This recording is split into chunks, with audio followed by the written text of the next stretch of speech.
easy and enjoy the game courtesy of 2Up. Celebrate every goal, every twist and every turn this season with Live Score Bet, bringing you more ways to win. Live Score Bet. Total betting. Eligible leagues and markets vary. Full T&Cs apply. 18+. Gambleaware.org. My mum, a legend to the end. A tough time, made easier by Co-op Funeral Care. A proper chat over a cuppa. A few classic mummisms, that camping trip in Skegness, and we've got it. A brilliant goodbye that felt right. We're here in your community to guide, support, or simply talk things through. However you choose to say goodbye, we help you own it. Co-op, owned by you, right by you. Search Co-op Funeral Care for your nearest funeral home. On average, Rift tax refunds get their customers $3,000 back. Search Rift tax refunds today. When you switch the family's unlimited plans to Vodafone, you save. So while Nan's learning to voice note, "Can you hear this? Is this on?" you're saving. While your daughter's setting a new high score on her favourite game. Get in! You're saving. While your son's video calling his crush for 3 hours. I love you more. You're saving. Save more when you switch your family's plans to Vodafone with Vodafone Together. Eligible plans from the 30th of October. Credit check and terms apply. Nobody knows Vegas like BetMGM, and we know just how loud it can get. So sometimes it's important to turn it down or take a break. Because a little pause keeps the fun in play. To find out more about BetMGM's safer gambling tools and how we can support you to keep your play safe, visit the safer gambling area of our app or website. BetMGM. 18+, please gamble responsibly. They are the prodigies of the pitch, the kings and queens of the courts, and the titans of turf and track. But who was the real deal? Every Tuesday morning from 10, join Jim White and Simon Jordan as they nominate the sporting star who's proved to be the real deal of the week. Don't miss The Real Deal with White and Jordan every Tuesday morning from 10 on Talk Sport with Selco Builders Warehouse. For the latest special offers, pick up this month's Real Deals in branch or view online at selcobw.com. TalkSport Travel with Subway, official title partner of the Women's League Cup. Search for Barclays WSL Football on YouTube to watch live games. Results. Sloan Glasgow, Ashford West on the M8 and Accent is blocked lane on the Kingston Bridge. And you've got long queues now through Bristol, Ashford East on the M4, breakdown closing lane between the M32 at junction 19 and 18 for Bath. Of course, staying on the M4, still length of delays heading down to Reading as the carriageway remains closed. Repair works following last night's accident between junction 11 and 10 for Bracknell. And long queues now heading towards London on the M20 in Kent. And Accent has closed the entry slip road for Maidstone and Bluebell Hill at junction 6. Saturday of game day football on TalkSport 2. Can you believe it? Buckle up, Boyle. Wrexham go up against Ipswich. Ambient anticipation and atmospheric build-up from 2:30. Kick-off 3 p.m. Oh boy, oh boy. It's a supersonic Saturday of game day football on TalkSport 2, isn't it?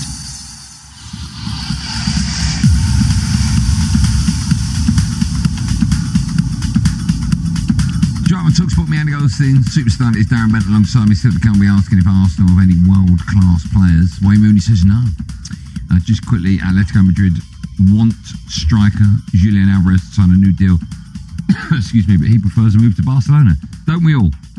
Liverpool have no plans to sell Szoboszlai this summer, despite links to Real Madrid. He's been so good, he has. Flying. What day were we doing the Monday? We were doing it. Monday, you weren't here, no.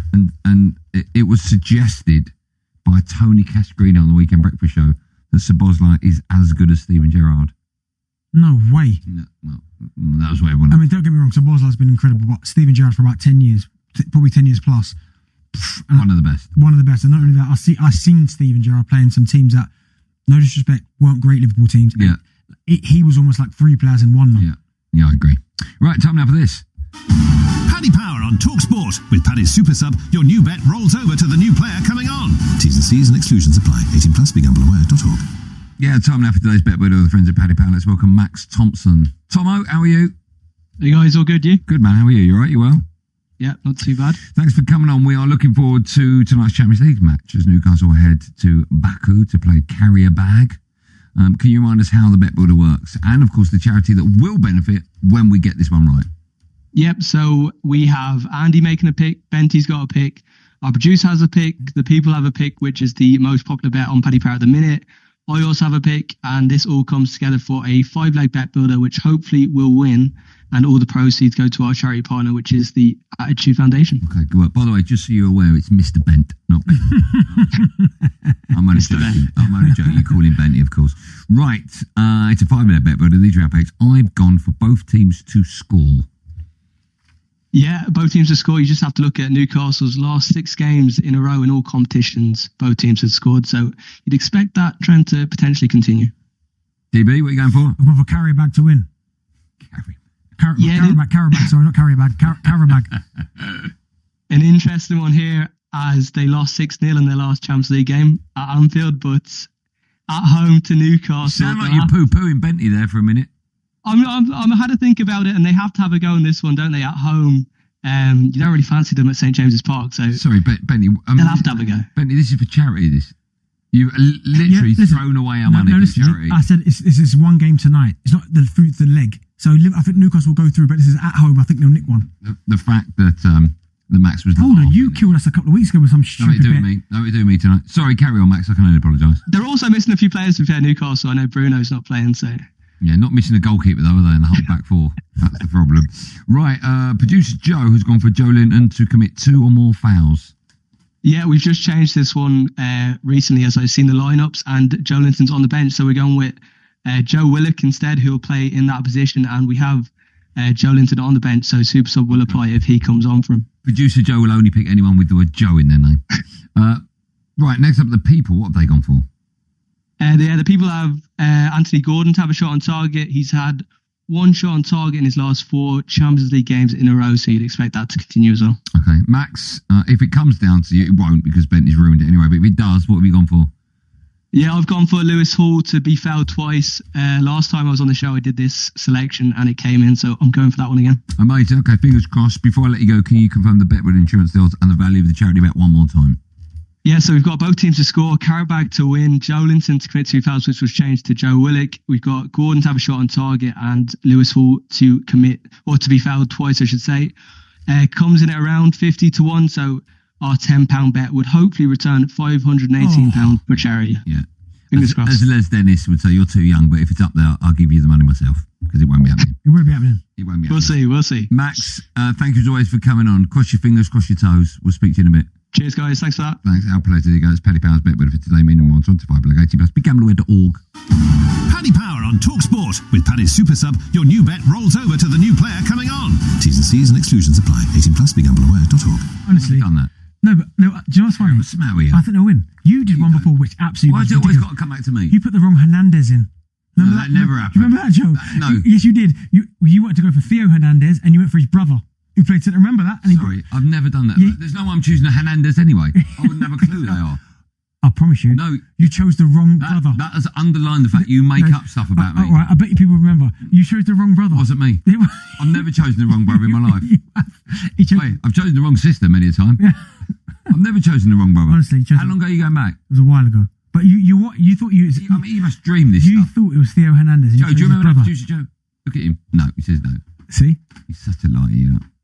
When we come back, we'll be talking about what happened recently with Arteta. If you've not seen it, he's in his car waiting to get out of the ground. He's got his wife next to him. I'm led to believe his kid's in the back. Right, but either way, he's there, right? Yep. And he's worried about his safety, understandably. He's surrounded by lots of Arsenal fans that want a piece of him.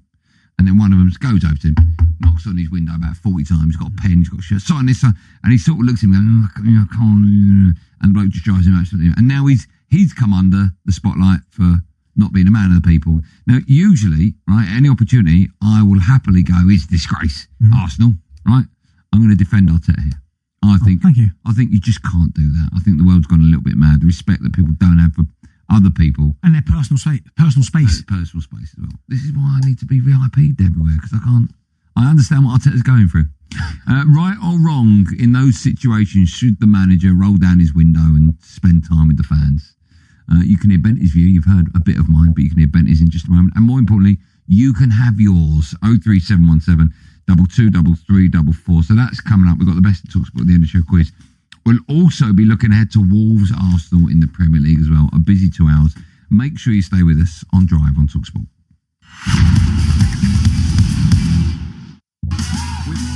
Markets on all of the action, zaggers and odds, whatever your passion. Build your own bet on a small local derby, and there's live in-play betting if you're late to the party. Sign up is easy on all your devices, exclusive promotions and bet boosted prices. In the know punters are sharing this tip. Get the king of the app pack, Talk Sport Bet, it's a hit. 18 plus, gambleaware.org. With the Little Plus Bakery Spin, you can get a free bakery coupon every time you shop. Just scan Little Plus at the checkout, spin, win, and enjoy a free bakery item. Lidl, more to value. One spin per customer per day, subject to availability. Ends 25th of Feb. 18 plus GB only. T's and C's apply. See lidl.co.uk/LPTV. Summer is calling. Book early for your trip to Turkey and get the most out of your holiday. Visit goturkeyair.com now and discover unforgettable experiences. Plan your summer getaway to Turkey today. On average, Rift Tax refunds get their customers $3,000 back. Search Rift Tax refunds today. To whoever finds this letter, my car broke down. There is nothing nearby, and I've already eaten my meal deal sandwich. Please tell my wife that I love her, and that she was right. This jacket isn't waterproof. Signed, Daniel S. Oh, actually, scrap that. Green Flag's just arrived. Blimey, less than an hour. Local rescue, nationwide. Nothing beats near. Green Flag. On average, we get to breakdowns in under an hour based on app and phone call-outs combined. See greenflag.uk/data. The future is unpredictable at times, but the Open University are the experts in online learning, allowing you to fit study around your life. What's more, you'll have support from dedicated tutors every step of the way. Now, suddenly your possibilities are open. Search the Open University to find out more. The Open University. The future is open. Big game this week. Want to bet? Stop and think. Because sometimes the best bet is the one you don't make. Gamble responsibly. Bet Fred. 18 plus gambleaware.org. Big Six Rugby Review on TalkSport with the next level Peugeot 3008. From the drop kicks in Dublin to the conversions in Cardiff. From the first touch in France to the final try at Twickers. As the home nations take on Europe's rugby elite, listen to Hawksby and Jacobs every post-match Monday afternoon as they're joined by a top rugby guest for expert pundit analysis and hard-tackling opinion. Big Six Rugby Review on TalkSport with the next level Peugeot 3008 Fastback SUV. The road is your field. On 1089 and 1053 medium wave. On your What's Update with Trusted Trader. Find top-notch tradespeople in your area. All who pass the Trusted Trader 15-point assessment. Talk Sport. I'm Ben Thatcher. Good afternoon. Benfica have released a statement in support of Gianluca Prestiani as UEFA opens an investigation into racism allegations made by Vinicius Jr. The Champions League playoff against Real Madrid was suspended for 10 minutes in Lisbon under UEFA protocols. Kicking Out CEO Sanjay Bandari's told TalkSport the effectiveness of those protocols are again in question. It feels unsatisfactory if you're the player. It feels unsatisfactory if you're all the other players. It probably feels unsatisfactory for everyone. But I'm not sure anyone's come up with a better protocol at the moment, sadly, which is why I say it's probably the least bad of a set of terrible options. Posting on Instagram, Rio Ferdinand is calling for harsher punishments for players if they're guilty of racism. EDI lead and Charlton Vice Chairman Paul Elliott told TalkSport he's in no doubt what the consequences should be. It's a criminal offence. And like anything else, if you said that on the street, Simon, and somebody went and you used inappropriate on the street, what would happen? You'd go through a judicial process, and then at the end of that, there would be a jury, independent judicator, and you could be subjected to a prison sentence in the same way that those fans that got put in prison for 8 months. Benfica's Gianluca Prestiani claims he didn't racially abuse Vinicius Jr. Jose Mourinho, in the meantime, has come under fire for suggesting Prestiani was provoked during a goal celebration. Elsewhere today, we await confirmation that Leicester have confirmed Gary Rowett is their new manager. Newcastle kick off their Champions League playoff in the next hour, away to Qarabag. Eddie Howe Light admits he really likes and really respects his opponent's style. I love the way they play with 4 fluid attackers. They're very aggressive. They attack, they want to score. Trying to compare them to a Premier League team, I think is quite difficult because I think they're quite unique. But I think they could grace the Premier League. I think they're that strong. Anthony Gordon returns to the Toon starting lineup, one of 4 changes from the side that beat Villa in the FA Cup. You can hear live commentary over on TalkSport 2. Later, Arsenal go to Wolves in our live and exclusive commentary here on TalkSport. TalkSport News.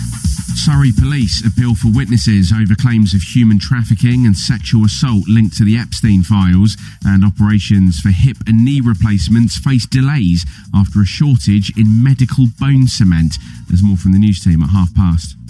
TalkSport weather with QuickFit. Whatever the winter weather, Bridgestone Turanza All Season 6 tyres. Guaranteed for 25,000 miles. Book today at quickfit.com. Conditions apply. Outbreaks of rain over higher ground this evening. Patchy showers elsewhere. DAB and on your smart TV. TalkSport drives sports stacked commuter communication with extra kick per kilometre. Long range sports radio. Premium rated drive home radio. Fueled on raw radio spirit. From the go-to get home guys. TalkSport Drive.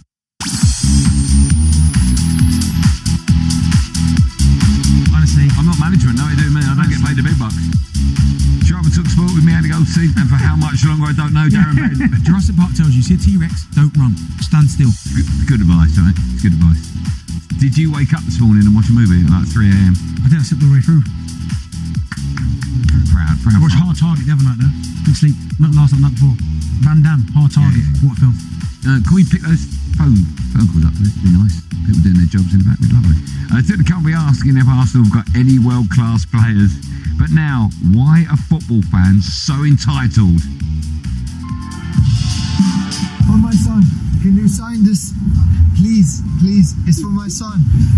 Can you sign the signature on the Arsenal jersey? But if I'm at Chelsea right now, I'm getting in contact with Hull City. I'm getting in touch with those kids. What we're going to do is we're going to take you down to Stamford Bridge and give you a fantastic day out for the kids and the mums and dads as well, just to make up for what happened to them when they were blanked by Chelsea player after Chelsea player. It doesn't take very much just to acknowledge a kid. They shouldn't be proud of putting an image out like that because that's not quite the reflection they want. My son loves this. Please, Arteta, please, just one signature. Please, Mikel, please. Yeah, it's been a busy old few days of those in football being criticised for how they interact with others. Firstly, Chelsea players took a lot of stick for not acknowledging Hull City's young mascots. Didn't see him. Brentford boss, I mean, this was mind-blowing. Keith Andrews was also labelled patronising for going into the Macclesfield dressing room to praise their players after knocking out the FA Cup. Who's coming up with all this nonsense? Now Mikel Arteta is coming under fire for not winding down his window for an autograph hunter as he sat in the car with his wife and maybe kids. I'm led to believe his kids are in the back after Arsenal's win over Wigan. He was asked about that incident in his press conference yesterday. Here's what he had to say. I always try to be very respectful. I love to sign and photograph as much as we can. I think it's part of our role. But there are certain things in terms of security that we have to respect. And especially with certain people are doing it that they are not doing it for the right reasons. And we have other examples. The last time my wife was there and what was in the media was totally wrong and unfair, but that's it. I prefer to talk about the incredible other people that comes around genuinely because they want that to have that interaction, and I think everybody knows me how happy I am to do that, but there are moments and contexts that is not the case. I have to say, I'm absolutely stunned, a little bit saddened that all this week we've just had people moaning about stuff that doesn't even warrant a moan. First it was the players walking past the mascots, right? That one I've been in that scenario. They're all focused. They walked in a straight line. No, but listen, I've been there, Andy. When it's kids, you walk past, you give me a little fist pump, you give me a little high five, you're doing your right little. Okay, all right. So that one there. We disagree on that, but fine. Yeah. Keith Andrews going into the opposition's dressing room. I love that. I mean, how's anyone got a bad word to say about that? Honestly, but that's insane. That's not a new thing. I remember, I'm pretty sure Arsenal played Sutton United, I think, in the FA Cup, and Theo was captain that day. Yeah, and he went into the dressing room. I remember thinking, Good like, he went round there, he signed the players. I remember thinking, what a nice gesture that is, by the way. Do you know what I mean? But so... Okay. Anyone that had a problem with that and called it patronising, you don't know what you're talking about. And lastly, now, I like going after Arsenal just because it's you, right? If you were an Arsenal fan, I'd love Arsenal. So it's not really... it's not really Arsenal, it's you supporting Arsenal, right? So if I can, I'll stick the boot in. But I'm going to defend Arsenal today. I'm going to defend... What? Hey, Jack, clip this. Yeah, I'm going to defend Mikel Arteta. He's got great hair. I'm going to defend Lego Head, right? Any Arsenal fan that has a problem with, for safety reasons, amongst others, not winding down his window when there's a fan there, in his face, I'm no window, I'm going to sign it. I mean, what's the fella meant to do? His wife's there. She's not used to that, right? So she's going to be a little bit scared. I'm led to believe his kids are in the back, but even if they're not, he's not putting his window. If he puts his window down, someone grabs this or punches it. Or more people come to the car. Throws the pen in the car. Or why should he do that? And also, by the way, the fact that he's even in that scenario, I think he's completely wrong. Whoever's responsible for not getting him out of the ground in seconds. Well, it's hard. With football stadiums, again, I've been there, it's hard sometimes. Just wait. That's the only thing you can do, is that I'll go back to the time at Tottenham. That was always so difficult because, first of all, I think it's Tottenham High Road. That's just full of traffic after games. And you almost have to pick and choose, because if you went too early and you got stuck on the high road, you'd constantly get that the whole way. And then, you know what it's like, one fan sees it and they go, oh, who's that in the car? Oh, it's such and such. Quickly. And then you've got a bombard now. Health and safety, you've got, I know you're stuck in traffic, but a lot of cars, a lot of moving parts, and you've got like fans everywhere. That's an issue in itself. So I've got no issues with Arteta not doing that, because I probably in that scenario would have done the same thing. Can I ask, it's illegal to have your windows blacked out at the front, right? But not at the back? Not at the back. Okay. This shouldn't even be a question, because he shouldn't have to change the way he lives his life. But argument to be said, maybe his wife should drive out and he should sit in the back. Maybe a little bit. Even that, I'm a little bit uncomfortable with. Like, why should he have to change? Yes, exactly that. Yeah. So I've got no issue with him doing that. I think sometimes there's a time and a place for pictures, and I'm pretty sure, and Arteta spoke about it, he doesn't mind on the right occasion spending time with fans, signing autograph for fans. But also, there's a time and a place for that. He's just obviously finished the game. He's there with his family in the car. Now that's the one thing that riles me, right? And I'll blatantly say no to someone's face. If I am with the family, say if I've got my kids, like there was a time before where someone was like, oh, Darren, like, I'm carrying my little boy, I think Milan must have been maybe 3 at the time, maybe I'm carrying him. Someone's like, Darren, can I have a picture? I'm like, no. He's like, why? I'm like, well, my son's in my hands. So what do you want me to expect me to do? My son's with me now. Well, can't you put him down? I'm like, no. So if I'm with family, it's a big no-no for me. Because at that moment, I'm not Darren who played football or talked sport. No, I'm a dad. Yeah, I know. I'm a dad. So I sort of feel this country's losing the plot a little bit, and we'll get in a little bit. We're losing respect for each other. Yeah, right. I think it's a big problem. I think it's a tough time. That's why for people concerned. It is. Do you think football fans feel they are more entitled than ever? Yeah, I just feel it, because do you know what it is? It just feels like the divide is just as wide as it has ever been, and that's making people even more angry. So there was a time where you could there's always been a slight gap between supporter and football player, but it almost felt like there was a period where they were a lot closer than they are. Now with the state of the economy, people struggling, and the money in football which is going up, people just feel completely as far away from as a professional footballer as ever. So that's making them angry as well. So when they get an opportunity like that fan the other day who's like, well, he's right there in front of me, I'm going to try and get his picture. There's no respect there, because in his head he's probably thinking, well, I'm never going to get this opportunity again, so I'm doing it now. And because, again, we pay their wages and stuff, he's obligated to do this for me now. So when they're told no, they don't like it. No. They can't stand it. And I also feel as well that when even grown-ups, which I sometimes find a little bit weird, but even grown-ups, when they see a footballer that sometimes are probably younger than them, or a manager, it's like they're seeing their god, their idol. So you and Bex? Yeah, a little bit like that. But they sort of completely lose the plot. And they lose the ability to think normally. And I've had that. And listen, I will spend time signing stuff for kids, and I've not got no issue with that. But there's always a time and a place for that. Do you know what I mean? And I think for Arteta in that situation there's nowhere on the planet he could stop at that minute and put his window down and start signing. He couldn't do it then. Do you think football fans are listening to this will be thinking what you two are talking about, and also would have seen that footage and think, why is he just not wrong? Like, he's wrong. Yeah. He's right. He should. There's a fan there. He loves him. My goodness, there'll be supporters going, they should get out of the car and sign it. But you can't. In that scenario, you cannot do that. And security guys in that situation, which again I've been involved with before, will say, listen, a little bit like when we came up from the pool the other day. We did the show drive at the darts, right? Right. Security man said to me, don't stop. You get behind me, don't stop, your head down, you walk out, right? Yeah. Now, me being You're a disgrace, mate. I was there signing autographs. Just for the record, I was more than happy. Me being me, yeah. If someone came up to me, I was like, do you know what? It's just a little quick picture. So I had the picture with them, but that was their instructions, and that was just at the darts. It was insane there. It was, but for Arteta, outside Arsenal Stadium or whatever stadium it was, you can't stop then. You can't, and I agree with you. But do you think football fans or just human beings will be thinking that if you're in the public eye, you actually shouldn't be allowed to have a day off, but wherever you are, if someone comes up to you and wants a picture, because I used to hear the phrase, it's when they stop asking, that's when you worry, which I understand that, right? Yeah, of course. But do you think that these people should have, for argument's sake, if you see a famous person in a restaurant and is there... I'm not going up to them. No, not you. If someone sees a famous person. All right.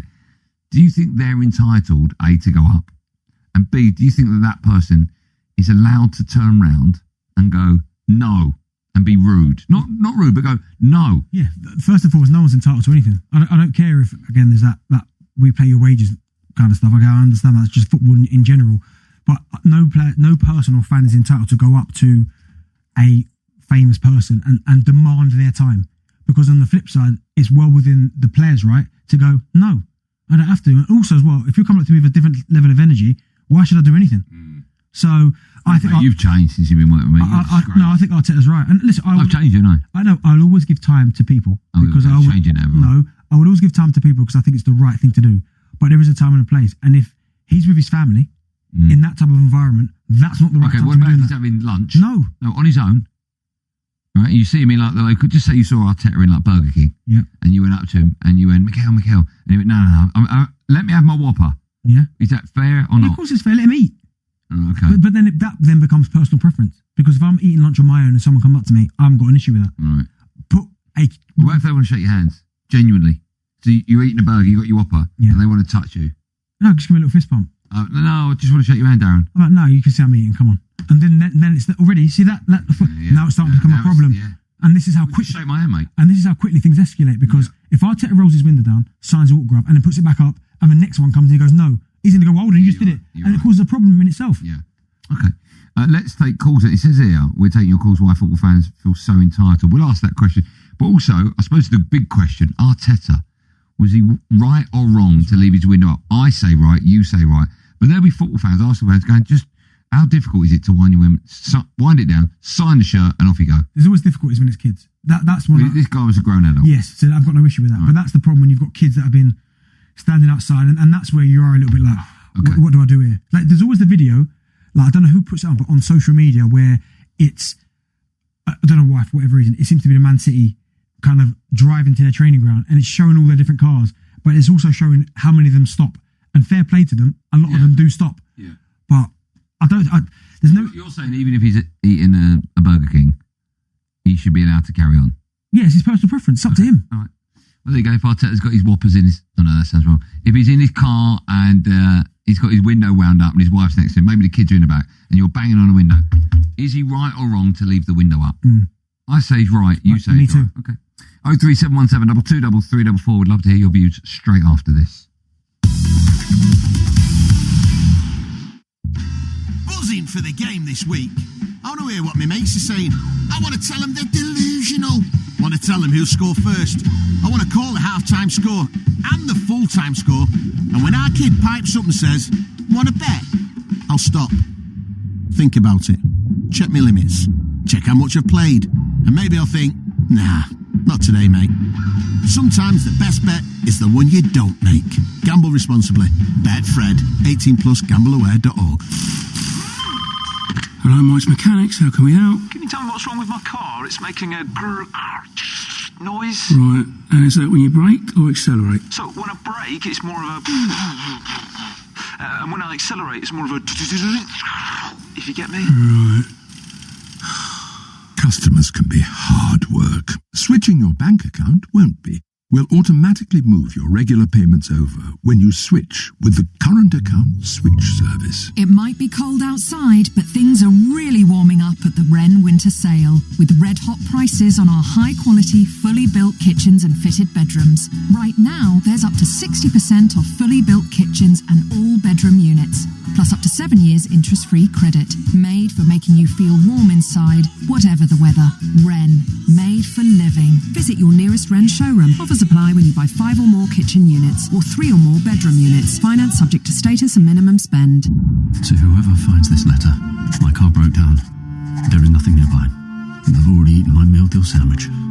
Please tell my wife that I love her and that she was right. This jacket isn't waterproof. Signed, Daniel S. Oh, actually, scrap that.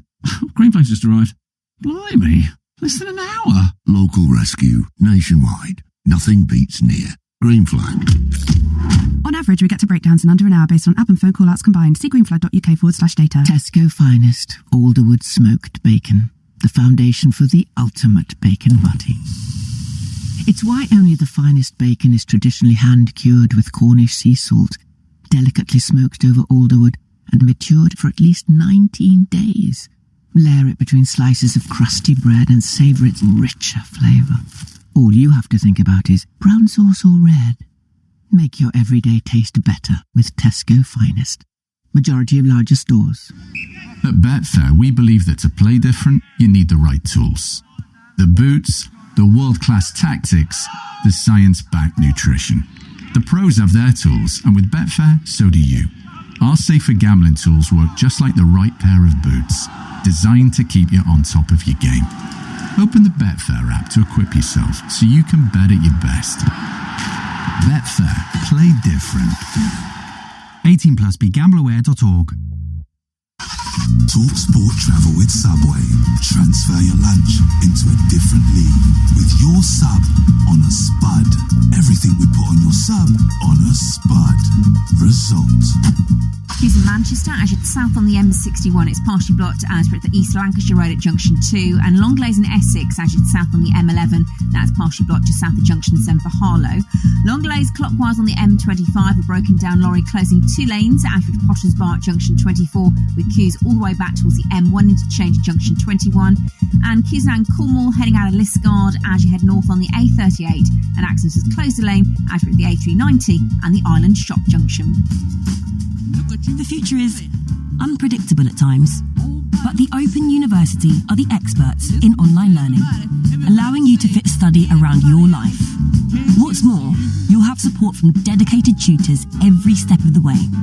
Now, suddenly your possibilities are open. Search the Open University to find out more. The Open University.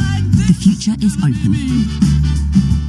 It's a fast and furious Friday night of live and exclusive championship football on TalkSport 2. Oh, what about that? It's a no-nonsense North-West derby as Blackburn Rovers face Preston North End. Coverage from 7. Kick-off 8 p.m. It's a full-on Friday night of live championship football on TalkSport 2.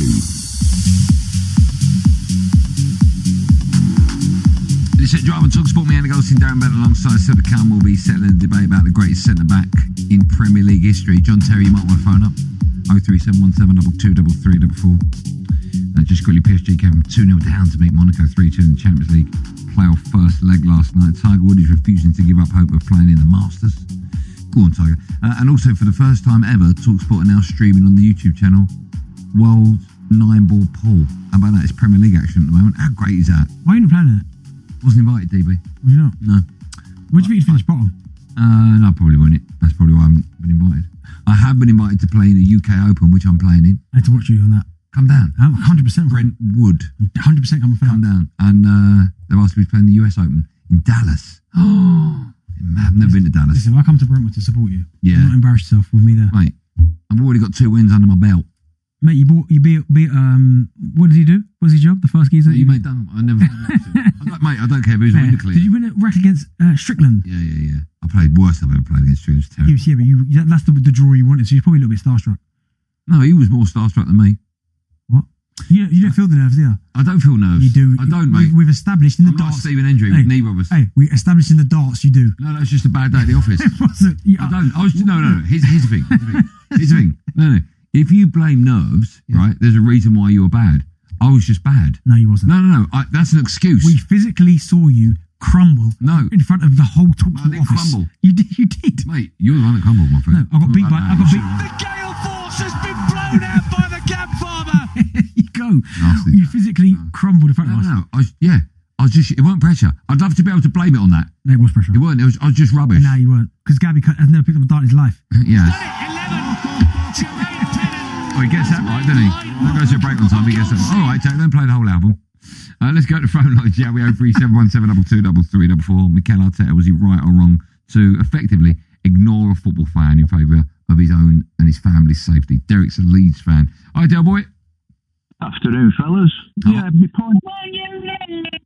Who's that in the background? That's my carer. Oh, okay, all right, fair enough. All right. She cares very much. You should marry your partner then. Yeah, the fact is, it's like kids wearing a school uniform.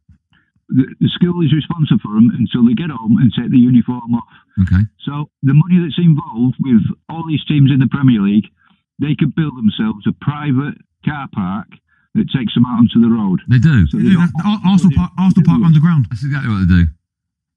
Yeah, so for him to ignore somebody who's just an Arsenal fan, who doesn't get to see his players until he goes to the ground, how many times a season, and he gets refused like that, Arteta wants fining. He really does for it. What about his safety? He's disgracing the club's badge. What about He's not promoting. What about his safety? He knew it was a fan. But how would he know that? Well, hold on, fans have attacked. Held the pen up. What about the safety of the manager? Right, so you've got security guards in the car park who can see him out onto the road, block the traffic, and make sure they come out as they're gliding, so they don't have to stop. Okay, all right. Let's go on to Ian. He's an Arsenal fan. Hello, Ian. Hello, guys. How you doing? I'm good, man. How are you? Yeah, not too bad. Thank you very much. Not too bad. The last caller said Arteta should be fined. I completely disagree. The thing is, what's going on in the world right now is what I said to the lady on the phone, is that everyone is so entitled nowadays to everything, even to the point it's in all aspects of life. So my boss, for instance, he's my boss, but he's not entitled to talk to me like rubbish. You know, it's a two-way street. Everyone forgets that respect and entitlement are completely different things.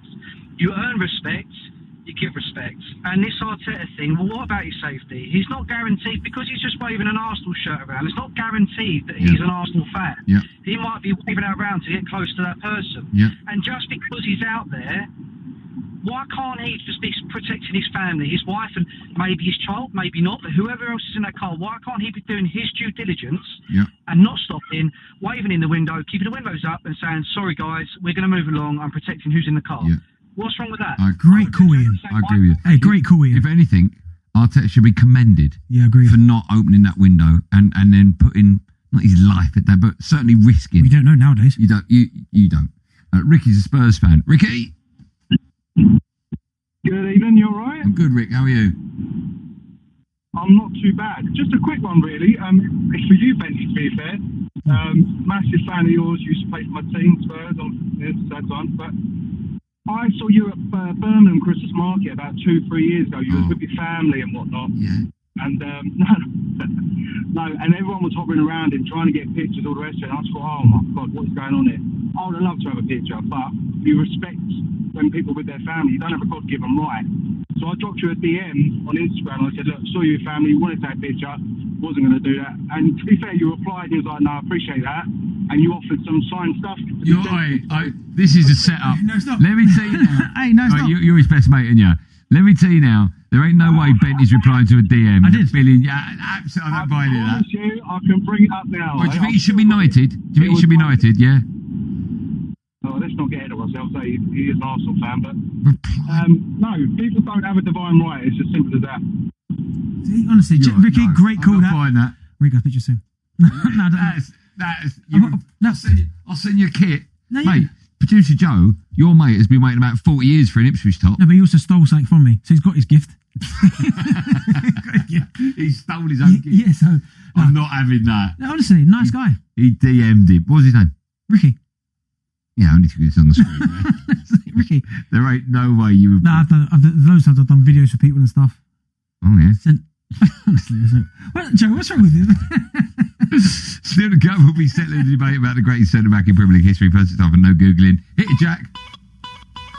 Before we chat centre-backs, John Terry was part of a Chelsea defence who conceded just 15 goals in one Premier League season. They lost just once. We want to know who scored the winner in that one game that they lost. And who was it against? Is that against us? That's a good question. The year that Chelsea only conceded 15 goals, they lost one game. Who was it against and who scored it? They lost 1-0. Great question.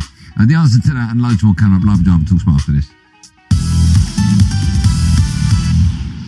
Odds flashing, the acca's on, it's all kicking off, and when the sport action's this fast, it's time to get in the game. At 7Bet, it's about finding your moment. Early payout, when it feels right. A bet builder that actually makes sense. Boosted odds that are bold, not buried. Betting made clear, that's 7Bet. Bet £10 and get a £10 free bet. Be the 7 at 7Bet.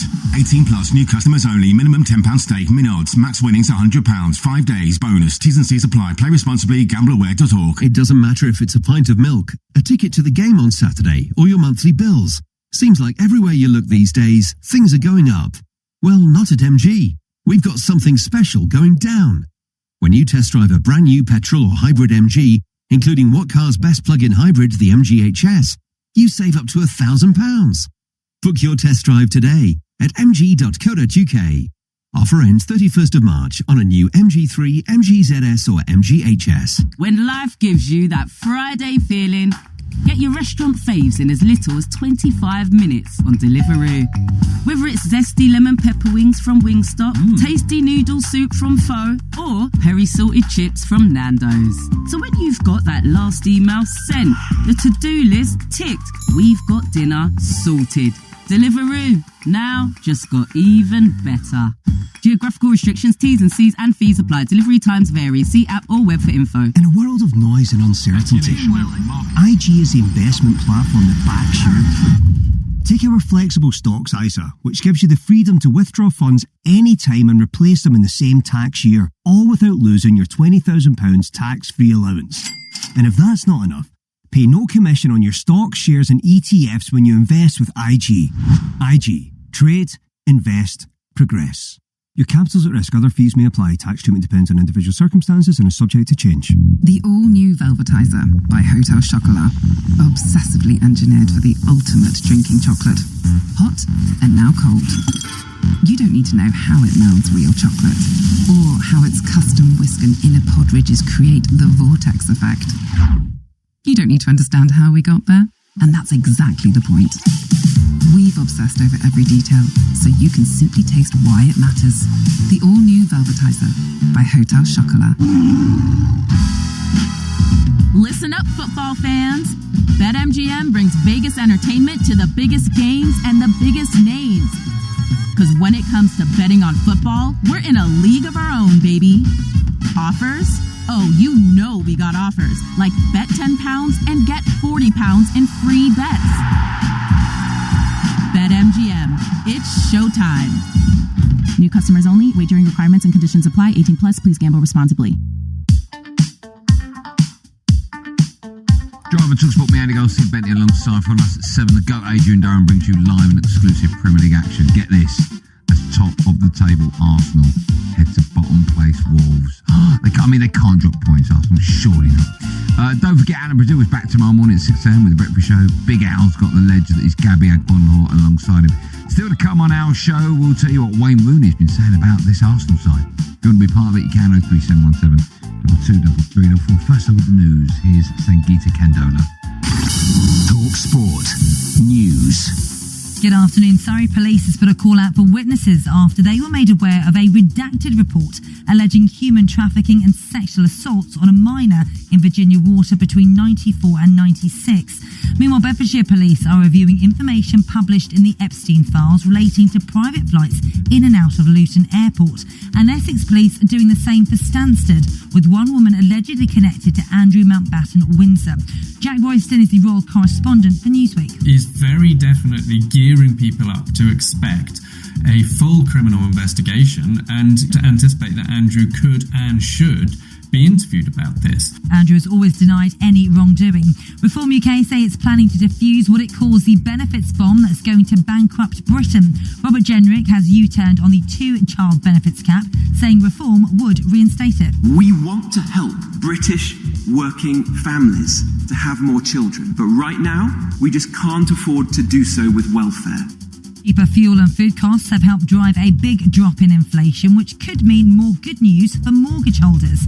The rate of price rises slowed to 3% last month. And hip and knee replacement operations could be delayed due to a shortage of medical cement. There's a global supply issue from the NHS's main provider of bone cement, which is used to anchor artificial joints. Talk Sport with Bostik. If you're looking for a professional grade sealant that offers technologically advanced performance, choose Bostik Pro Sealants. Anthony Gordon back in Newcastle starting 11. Kick-off is coming up over on Talk Sport 2. And Arteta says Arsenal's embracing the challenge of fighting on all 4 fronts. Tonight's trip to Wolves is live on Talk Sport. Coming soon, the 2026 FIFA World Cup live on TalkSport and TalkSport 2. That is a sensational goal! 48 teams, 39 days, 3 host countries, 1 summer of unbelievable, unbeatable sporting drama. It's a world-class free kick from a world-class player. Unrivaled kick-by-kick commentary of every single game across the entire tournament. Comes to the far post, hits the post, and he's got in! The 2026 FIFA World Cup starts this June on TalkSport and TalkSport 2. Lowrider Reactive Radio. TalkSport Drive.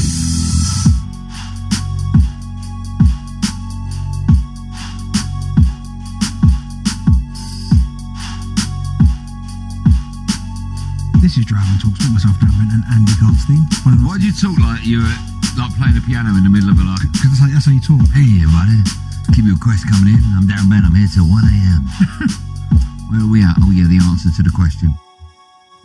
There was a season where Chelsea and their wonderful defence only conceded 15 goals in the Premier League. They lost 1 game. What was the score? Who was it against? And who scored it? All right, give me the team. Where they play? Where'd they play? Yeah. What do you mean? Like North London? Where? Manchester. Manchester City. Yeah. Who scored it from the penalty spot? Give me the nationality, I'll get it straight away. French. Anelka. You looked. Throwing your kids' life. Saw my kids' life, I didn't look. All right, calm down. God, chill out. Have a cow. What? Still, come and have some fun with the best bits of Talk Sport. But now, you may have seen this over the last couple of days. There has been a pretty old big debate across social media about who the greatest Premier League centre-backs of all time, or the greatest one is. It all stemmed from the Sports Bar. It used to be a good show. Earlier this week on the Sports Bar. Why? Are you alright? What's going on? Right, it all stemmed from the Sports Bar. Earlier this week on the Sports Bar. It says it there. Let's read it. O'Hara and Jermaine Pennant. Let's have a listen to the Sports Bar. Look at the age of Van Dijk. What, you think he's better than all of them? He's, what is it? Is he 34? At 34, Rio was playing at Queen's Park Rangers. Van Dijk is at Liverpool playing competitive football, playing in Champions Leagues, still scoring. He's scored more goals than all of those defenders you've named. So how can you disrespect Van Dijk like that? If you said, do you want John Terry or Virgil van Dijk, I'm having Virgil van Dijk all day. Are you joking? Are you joking? Do you know what? You're having a laugh. When Chelsea won, do you know how many games John Terry played? He played about 13. He played on the 21s. I get the feeling he was making some of those facts up. Yeah, I think so. So much so that John Terry took to his own Instagram account to respond today. Let's hear what JT had to say. Guys, this is a debate that everyone's entitled to their opinion to. But, Pens, when you're on the radio and you're giving your opinion, you have to get the stats right. There's only one person that's got the most goals as a defender in Premier League history, and that's me. I also have the most clean sheets in Premier League history. And also, if you're comparing myself and Virgil, then I have more trophies than him as well. Also, you brought up a really good point. At the age of 34, 2014-15, I played every single minute of every game for Chelsea, winning the league in 2014-15 when Mourinho was our manager. So guys, this is over to you. I love the debate. I love being amongst it. I'm really proud of what I've done in the Premier League, but this is clearly over to you guys to settle the debate, but I'm just happy to be in and amongst it. I mean, if you saw that, you'd see that. I mean, he could reply to that from his lounge. Yeah. He decided to reply to that in his museum, and rightly so. Right, of course, right. Because the backdrop was fantastic. So we thought we'd settle this once and for all. We've picked 5 legendary centre-backs via a vote in the Drive Time group chat from earlier on. Well done, producer Joe, for doing this. They are John Terry, Virgil van Dijk, Rio Ferdinand, Emmanuel Vidic, and Vincent Kompany. Who's your 5 that you voted for, or do you don't want to say that? I think it was probably them. Yeah, it must have been them, right? Because I think it's a no-brainer. Yeah, I mean, listen, Sol Campbell, Tony Adams, good centre They're half. just above them. Yeah. We've also picked out 6 attributes which make up the perfect defender. Each player will be given a mark out of 5 for each one, meaning a maximum of 30 points. The player with the highest mark will be crowned the greatest Premier League centre-back of all time, and then we're done. Then that's it. Yeah. And JT, if you want to put out another little video commending Drive Time, forget the sports bar, Drive Time, then happy days. So I've got all the attributes, right? And it's going to take a long time, this, but we'll go through it as quick as we can. Producer Joe is going to add them all up. All right, Joe? What's the attributes? I'm going to tell you now. Okay. So first up, we'll go John Terry. All of them out of 5, right? We'll go through as quick as we can. John Terry. This is JT, yeah? Yeah. Out of 5, JT. Positioning and reading the game, out of 5. 5. 1v1 defending. 3. Distribution and playing out from the back. 5. Aerial dominance. 5. Speed. 2. Leadership and communication. 5. Okay. Virgil van Dijk. Well, can you just slow down? Apparently, producer Joe's having trouble writing numbers down. Right, so the first one was 5. Like you weren't an accountant, isn't it, Joe? So give me. Have you got them, Joe? Have you got them? So read them out again. Of course, I'm going to read them out again. Virgil van Dijk. Positioning and reading the game. 4. 1v1 defending. 5. Distribution and playing out from the back. Always the same. I'd say 4. Aerial dominance. 5. Speed. 4. Leadership and communication. Yeah, I'd say 4. Okay. Same again. Rio Ferdinand. Hold on. Oh, jeez. Here we go. Right. Go on. I don't want you to write the numbers down. I don't want you to add them up. Joe's going to... No, I'm not adding them up. I've got to write them down as what they are. Why? Why can't you just say it out loud? No, because I like to... That's so I can remember. You like to see the number. Okay. Rio Ferdinand. Positioning and reading the game. 5. 1v1. 5. Distribution and playing out from the back. 5. Aerial dominance. Rio, and yeah. I'll say 3. Speed. 4. Leadership and communication. 5. Nemanja Vidic. Ready? Yep. Positioning and reading the game. 4. 1v1. Ooh, I don't know why. Listen, I know it only happened a couple of times, but in my head I can't help but go back to Torres. Okay, we'll just go with what you know. So say again, that one was what? 1v1. 3. Distribution, playing out from the back. 3. Aerial dominance. 5. Yeah, beating him. Speed. 3. Leadership, communication. Yeah, he's a leader. I'd say 5. Last one, Vincent Kompany. Then we add him up and we've got it. And that's it. And that's the real quiz. Positioning and reading the game. Despite all of that, we know Newcastle are an incredible team when it comes to support. There are thousands of Newcastle fans here in Baku tonight inside the Azer Sun Arena. What a game we have in prospect. The two sides are in the tunnel. I'm Joe Mills. Espen Eskash of Norway is our referee.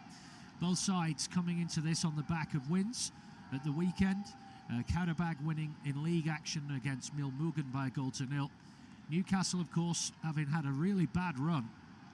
They've won back-to-back games away at Tottenham and then a 3-1 win away at Aston Villa in the FA Cup last weekend. So they're coming into this full of confidence.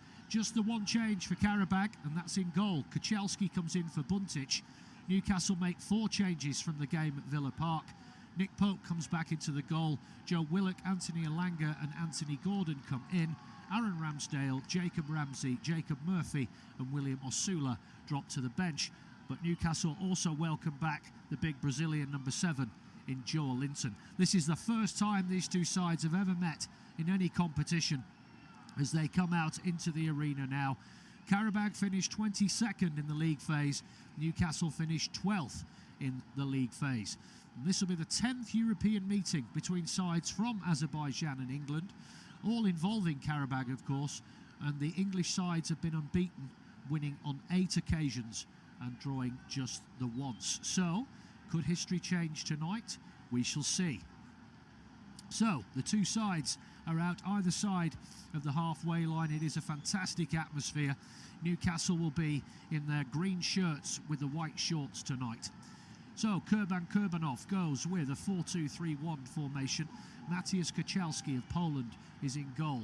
A back four of Matthias Silva, Behul Mustafa Daza, Kevin Medina and Elvin Karafaguliev. The holding two are Pedro Bicalo and Marko Jankovic. In front of them, Leandro Andrade, Joni Montiel and the captain Adela Zubir, and Camilo Duran will lead the line. On the bench for Qarabag, the two keepers, Fabian Buntic and Ramin Amazanov. Then we've got Sami Mameh, Abdoulaye Adai, Danny Bolt, Kady Borges, Alexei Kashchuk, Musa Kurbanli, Torel Bamariov, Abbas Hursinov, Hikmat Kabrazeladze and Badavi Hursinov.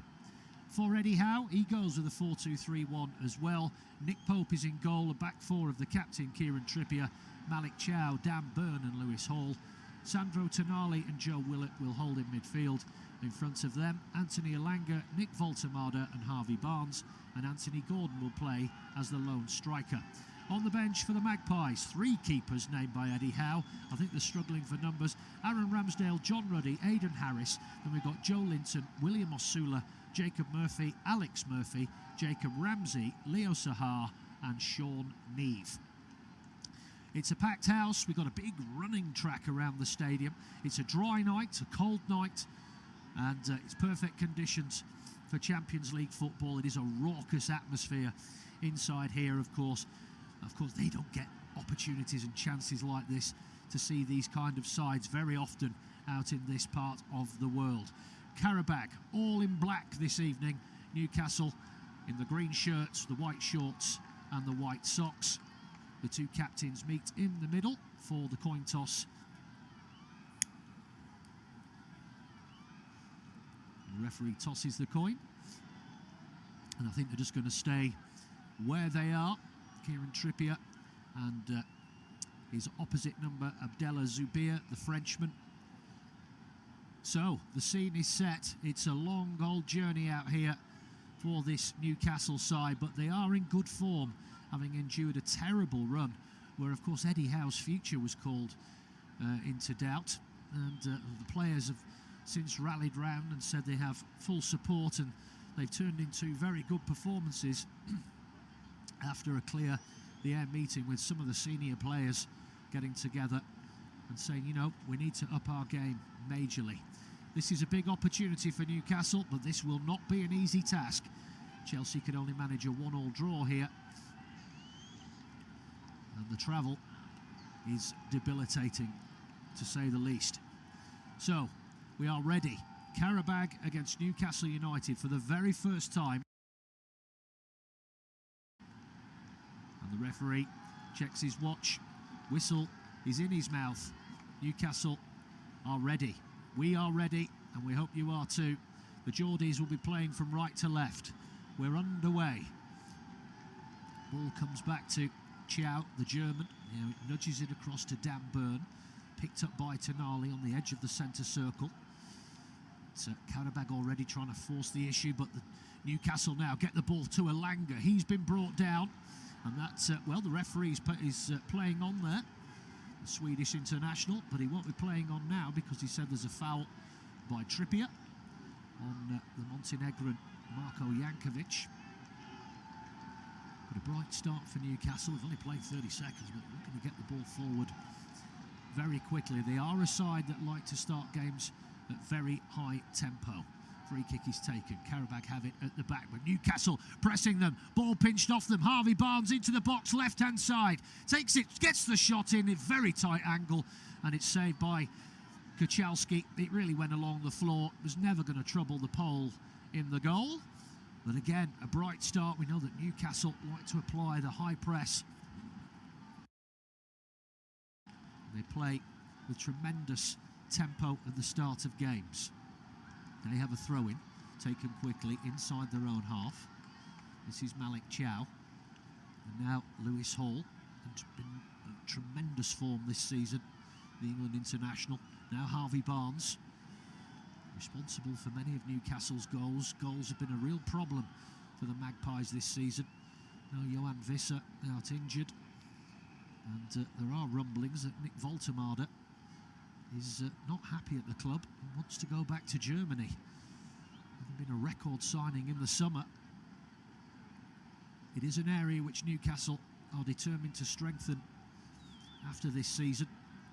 Of course, they didn't sign anyone in January, which raised a few eyebrows. Anyway, here's Dan Burn, nudges it through. Gordon's in the box, scores from the right side of the area, buried into the bottom left-hand corner. Goals for Anthony Gordon in open play have been extremely difficult to come by, but that was outstanding. 2 minutes gone, Newcastle hit the front. Those Geordies in black and white are going nuts in the stand. And what about that for an assist? Big Dan Burn, of all people, won the ball on halfway, slide rule pass. Gordon got in between the two centre halves and calmly steered it into the bottom left corner past the despairing Matthias Kacelski. What a start for the Geordies. It is Qarabag 0, Newcastle United 1. Anthony Gordon take a bow. That was beautiful finish. But Qarabag will take heart from the fact that Newcastle's main problem this season has been when they have taken the lead, they have failed to hold on to it on countless occasions. In fact, there's probably no worse side in the Premier League for conceding late goals than the team from the northeast. But we've only played 3 minutes. Eddie Howe will be desperate for his side now to keep their foot on the throat here and not do what they have done so often this season when they've got off to a flyer, then just go back into their shell. So Qarabag have it now. Here's Matias Silva, the Brazilian. Oh, he's lost the ball. Now then, Lewis Hall has it in the box, left-hand side. Cross comes over. Oh, Gordon. He dinked it back there when he might have taken a shot. He just dinked the ball back towards the edge of the area.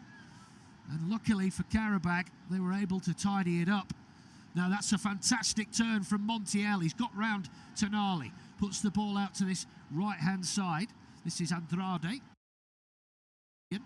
What a breathless start to the game we've had here. Silva. Now Montiel. Qarabag have it halfway inside the Newcastle half, down this right-hand side. And here's Pedro Bicalo, another Brazilian. Comes across now to Medina, the Colombian, out to this left-hand side.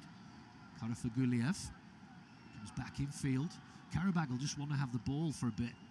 It's been a very wobbly start from the Azerbaijan side. Here's Kevin Medina on halfway, nudges the ball through. Nice turn again from Montiel, the Spaniard, who's looked dangerous already. Karafaguliev comes back to this left-hand side. Qarabag now starting to ask questions. They get to the byline here, but the ball, has the ball gone out of play there? It had. Little dangerous moment. Responded well since going behind after an awful start. Fantastic ball through from Dan Burn with the outside of the boot, I kid you not. Sumptuous skills from the England centre-half. And a fine finish from Anthony Gordon. That will do his confidence the absolute world of good. He has come under a lot of criticism this season for not scoring enough goals, taking chances. Interesting that they're playing Nick Voltemade, who was signed as a striker, in a deeper role behind Gordon, who by definition isn't a striker, he's a winger. So it's an interesting little tactical change there by Eddie Howe. He did do that against Villa. It seemed to pay off. Voltemade, though, has fouled there on Mustafa Daza, so it is a free kick, and it's taken quickly. Go back towards their own goal. Here's Medina bringing it down this left side. Qarabag 0, Newcastle 1. Lovely little flick. Now they're in down the left-hand side. They're into the box here, Qarabag. Ball squared across. It goes past everyone. Montiel gets to it, still inside the box, trying to get room to shoot, passes it out to the right. Can they get a cross in? No, it's blocked by Trippier, and it will be a corner for Qarabag on this right-hand side. And suddenly, the home side have come to life here. Having had a really poor 3 or 4 minutes at the start, conceding that early goal, they have looked dangerous since that, particularly down that left-hand side where they're getting in round Newcastle a lot. Ball whipped into the area from the short corner, but it's poor. Straight at Pope, all in light purple. He rolls the ball out for Kieran Trippier, the captain. Here's Elanga now, the Sweden international, tight to that far touch line. Gordon drops deep to pick it up. Elanga, of course, one of the other big money signings, and problem has been for Newcastle that the money they have spent on Visser, Voltemada and Elanga has not really borne any fruit yet, but that's a great ball through the middle. Newcastle have it now inside the box. Shot comes in from Barnes, tight angle. It's a good save from the keeper. That will be a corner for Newcastle on this left-hand side. That was excellent from Newcastle there. And it was Joe Willock. The ball came through. Again, got in between the back four, used his strength. Just little dink to the side. Barnes opened up his body. Again, it was a tight angle. Good save from Kuchelski. But it is a corner for the Geordies on this left-hand side. And it will be Kieran Trippier, the captain, to take it. What a start we've had to this game. End-to-end stuff. 7-1. They'll be looking to find Big Dan Burn off this corner. They've gone short, though, to the edge of the box. Then the dummy. Shot comes in from Tonali. It's blocked. Back out to Trippier. Whips the ball into that back post. Header! It's 2! And Newcastle running riot here. Brilliant ball in from Trippier, and it's that man, Malik Chow, who has scored so many goals with his head this season. The German international coming in at the back post, and that all came off the back of a brilliantly worked training ground corner where it was fired to the edge of the box. It was dummied. The shot came in from Tonali, and he put in 2 absolute cannons against Villa at the weekend. It was blocked, came back out to Trippier, who is a brilliant dead ball specialist, curled it to the back post, and the towering figure of Malik Chow raised highest and headed it back across the face of Kuchelski into that bottom left corner. It is Qarabag 0, Newcastle United 2, and we have played, well, 8 minutes. What a start here in Baku for the Geordie boys. Chow with the header. And again, that's a good response because Qarabag were looking threatening themselves only a few minutes earlier.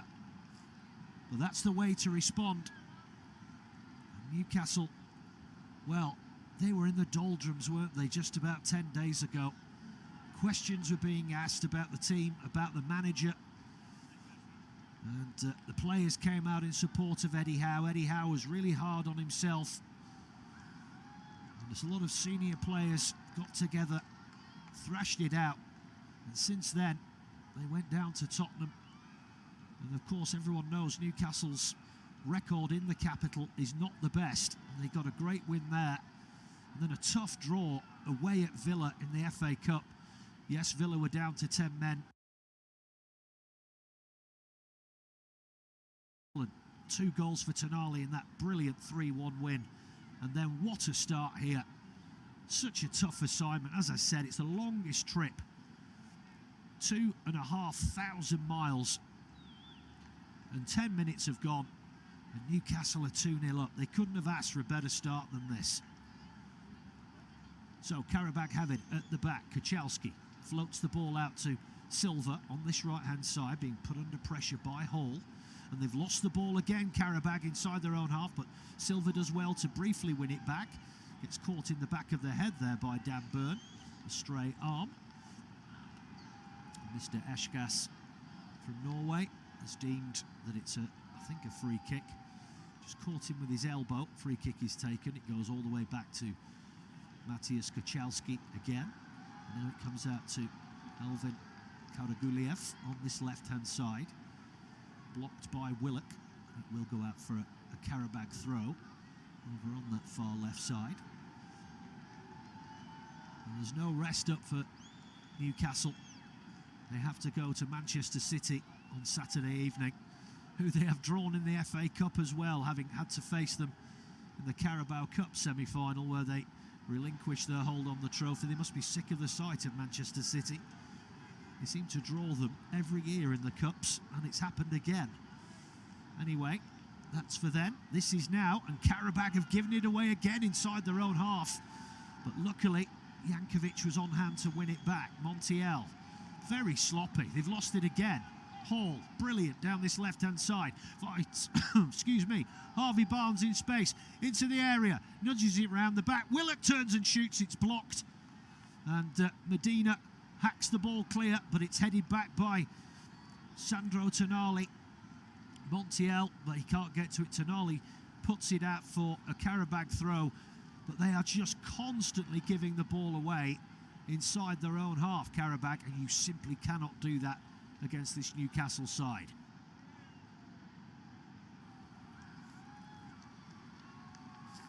So throw-in, Matthias Silva goes down the line.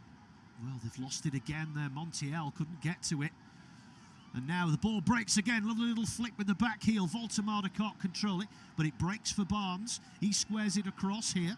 Here's Joe Willock. It comes out to Trippier on this right-hand side.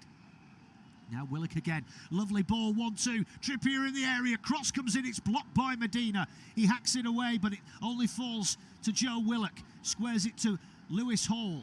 Now Barnes has it, left-hand side of the penalty area. They work the ball through again. Barnes tries to get it across. The keeper's come out and he's blocked it near the byline. The ball just ballooned up and it's cleared away from inside the 6-yard box. But Newcastle still have it. They've won it back inside the Qarabag half. This is relentless pressure from the Geordies here. And it could have been 3. They are pressing again for another. This is what Eddie Howe has been looking for, and the fans, for quite a while. So many times with Newcastle, they get off to a good start and then fizzle out. They've got to keep the pressure on here. If they can get a third, goodness me, we've only played just over 13 minutes. Might answer a few questions. There is another leg to come, but this is a great start. Elanga gives the ball away there, trying to nudge it through. And now Qarabag, slide rule ball down through the middle of the pitch, but it's tidied up by Chiao. Pope quickly releases it back to Dan Burn. And then Tonali, lovely one-touch football from Newcastle. And now Hall has it on this left-hand side. 14 minutes gone. Qarabag 0, Newcastle 2. Here's Anthony Gordon. Now then, through the middle. Gordon's through again, he's clear. Oh! Excuse me, apologies for my cough. Great save from Kuchelski. Ball breaks again to the edge of the area. Gordon was through one-on-one there. He should have made it 3. He hit it straight at the keeper. Now Qarabag can come forward. Here's Montiel down this right-hand side. Excitement got the better of me there. Apologies for my cough.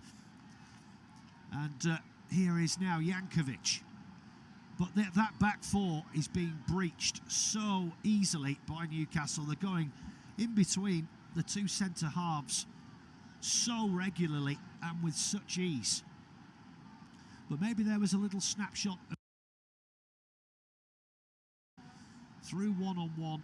Should have scored really, and he hit it straight at Kuchelski. And that maybe is the frustration. Scored a beautiful goal on 3 minutes. But you've got to take those chances. Effectively, this game could have been over before the 15-minute mark if Gordon had slotted that away. But it is encouraging signs for Newcastle United. Qarabag have it now inside the Newcastle half. Cutting in field here with Andrade, but he's lost the ball again.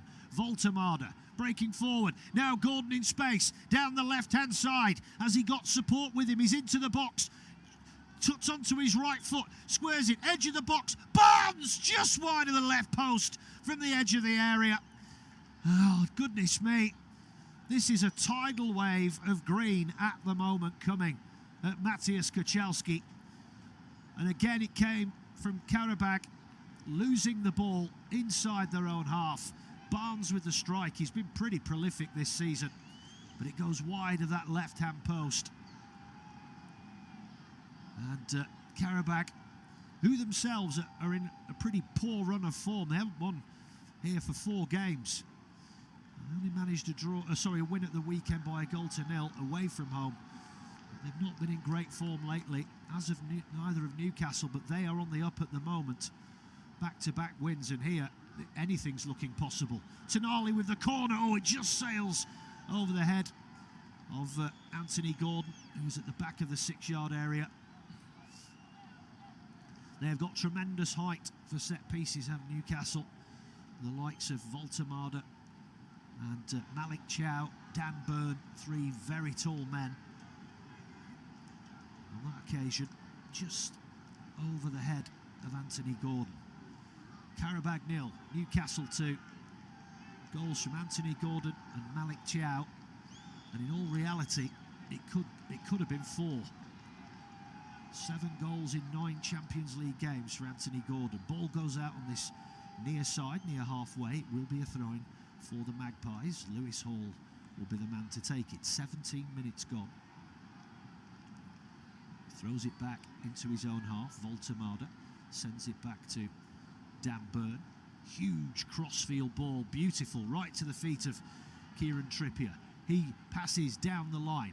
Now then, Gordon picks it up. He's been having a great game so far. Here's Elanga near the centre circle. Tonali has it again. Newcastle, again, talk of they might struggle to keep hold of Sandro Tonali. Teams very interested in him. But we'll see what happens in the summer. They certainly don't want a situation which happened with Alexander Isak, which I think went a long way to derailing Newcastle's season to somewhat before it even started. Chipped forward by Voltemade, but Barnes slips onto his backside inside the box, and the ball is hacked clear by Mustafa Daza. But this has been an excellent start, but as I say, it's so easy for Newcastle at the moment, getting through this back 4 right down the middle. Just looking back at that Gordon effort, should have done better there. Well, players going down all over the place here. Another Qarabag player is down. Oh, he slipped. Montiel is back up on his feet now. Here's Sandro Tonali. Joe Willock. Out to this right-hand side. Kieran Trippier, halfway inside the Qarabag half. Nudges it infield to Joe Willock. Now Elanga back to Trippier. Trippier then back down the line. Elanga here tussling away with Jankovic. They've both gone down near the dead ball line. What's the referee's decision? Is it going to be a free kick to Newcastle? I think it is. Good ball down the line from Trippier. We know how quick Anthony Elanga is. Montenegrin international. Marko Jankovic, they were tussling away there. And the referee has deemed that he brought down Elanga. So it will be a free kick to Newcastle on this right-hand side. Just in from the corner flag, so it's effectively just a shorter corner, if you like. But it is a free kick.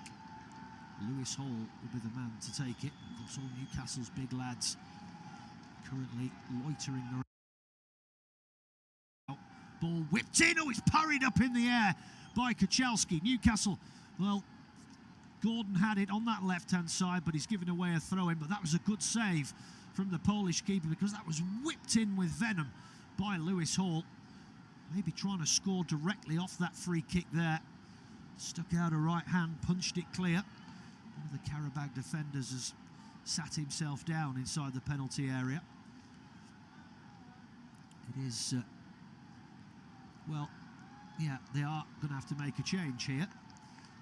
So it's not going well for the home team. 2-0 down, and about to lose a player to injury. Players just taking this opportunity to get some fluids on board. And it is Bilal Mustafa Daza, the centre half, who is struggling at the moment. And it does look as though Kurban Kurbanov is readying a substitute. He's currently in conversation with Marko Jankovic. He's got some of the players in around him.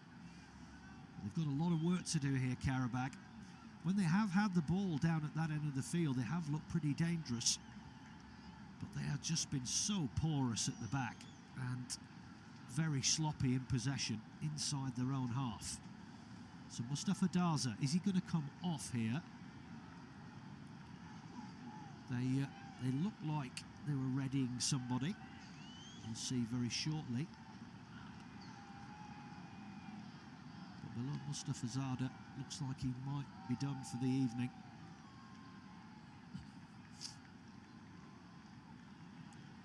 And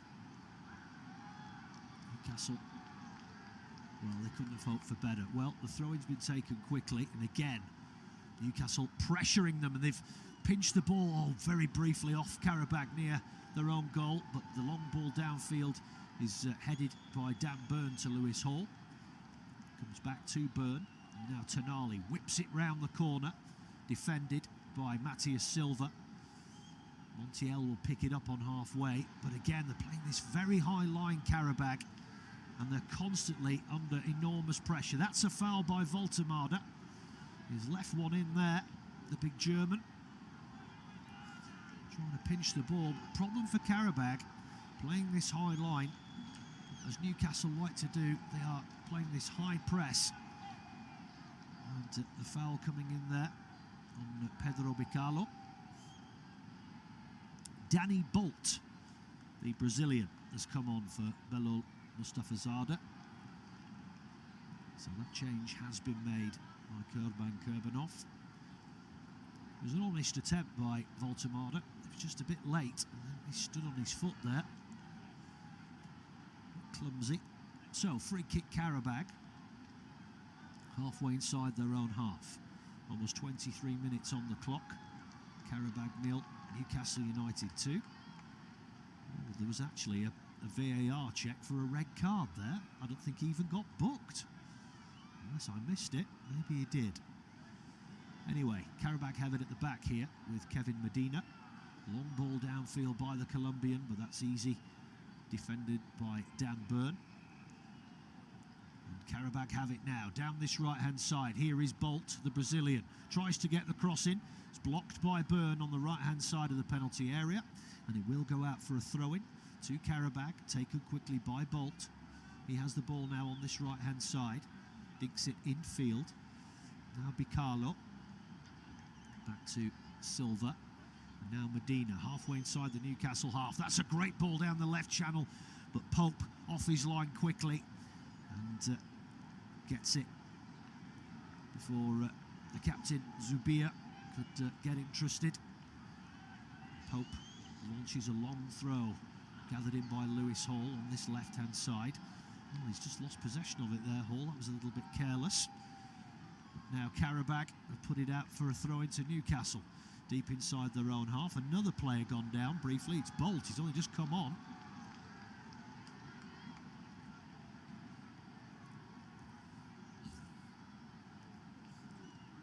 Yeah, well, the Qarabag players there are saying that Tonali stood on Bolt's foot, and he did actually. Not sure it was it wasn't deliberate, just caught him on his foot. Here's Barnes holding it up well with his back to goal. Voltemade selects a nice ball through. Gordon now, Tonali, left-hand side. Newcastle pour forward again. Gordon, edge of the area, into Barnes, he's shot, good save! 7 yards out. Matthias Kaczewski, quick off his line, spread himself and blocked the shot from Barnes, and it balloons over the bar for a corner. But again, it's far too easy. Newcastle just seem to have the numbers all the time. Barnes on that left-hand side did well to stay on side because Alanga was off. In fact, Alanga almost got in the way of Barnes. But a corner to the Magpies on this left-hand side, and they are dangerous from these with that height that they have. And Trippier, such a master deliverer of set pieces. In it comes, punched away by Kaczewski. Edge of the box, headed by Montiel, but not convincing. Alanga tried to volley it from the edge of the area, just goes high up in the air. Head tennis and shoes.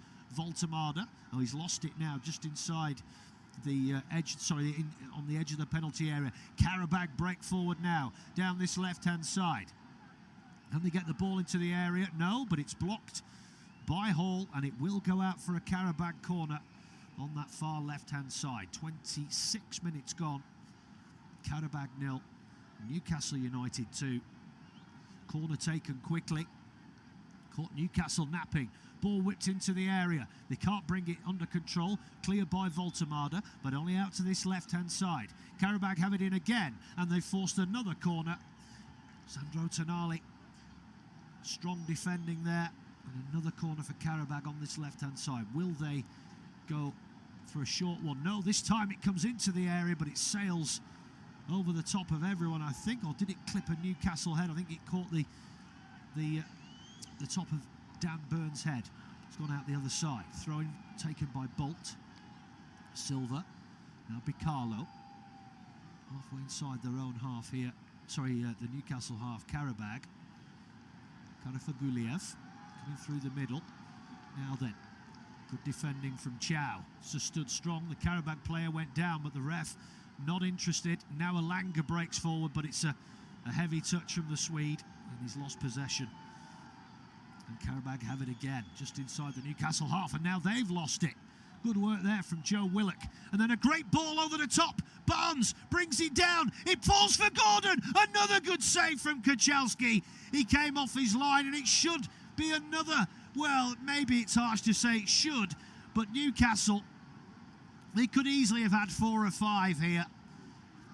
Again, a brilliant ball over the top. Barnes got a bit lucky there. It was a heavy touch, but it ricocheted and fell to Anthony Gordon, who stabbed it forward.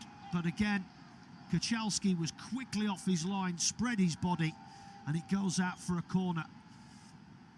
Almost 28 minutes gone, 2-0. But this could have been anything. But at this point, trust me, the Polish keeper, who who didn't play at the weekend, he has kept them in this game. I mean, this could have been done and dusted a very long time ago. So another corner for Newcastle. 28 minutes gone. They lead 2-0. They go short to the edge of the area. It's played back. Hall squares it in. Loads of space for Barnes. Shoots. Deflection. Oh, Willock. That was blocked. It comes back out, though, for Tonali. Wow. Again, Newcastle really mixing and matching on these corners. And again, it almost paid dividends. The shot there for Harvey Barnes, bravely blocked on the edge of the 6-yard area.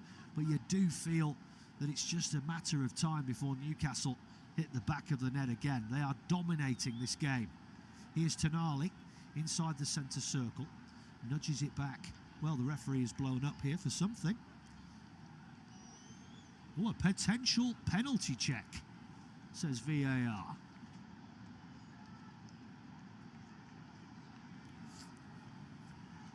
Well, the shot from Barnes was blocked. Now, the Qarabag defender slipped, and he's blocked it with his hand as he was falling to the floor.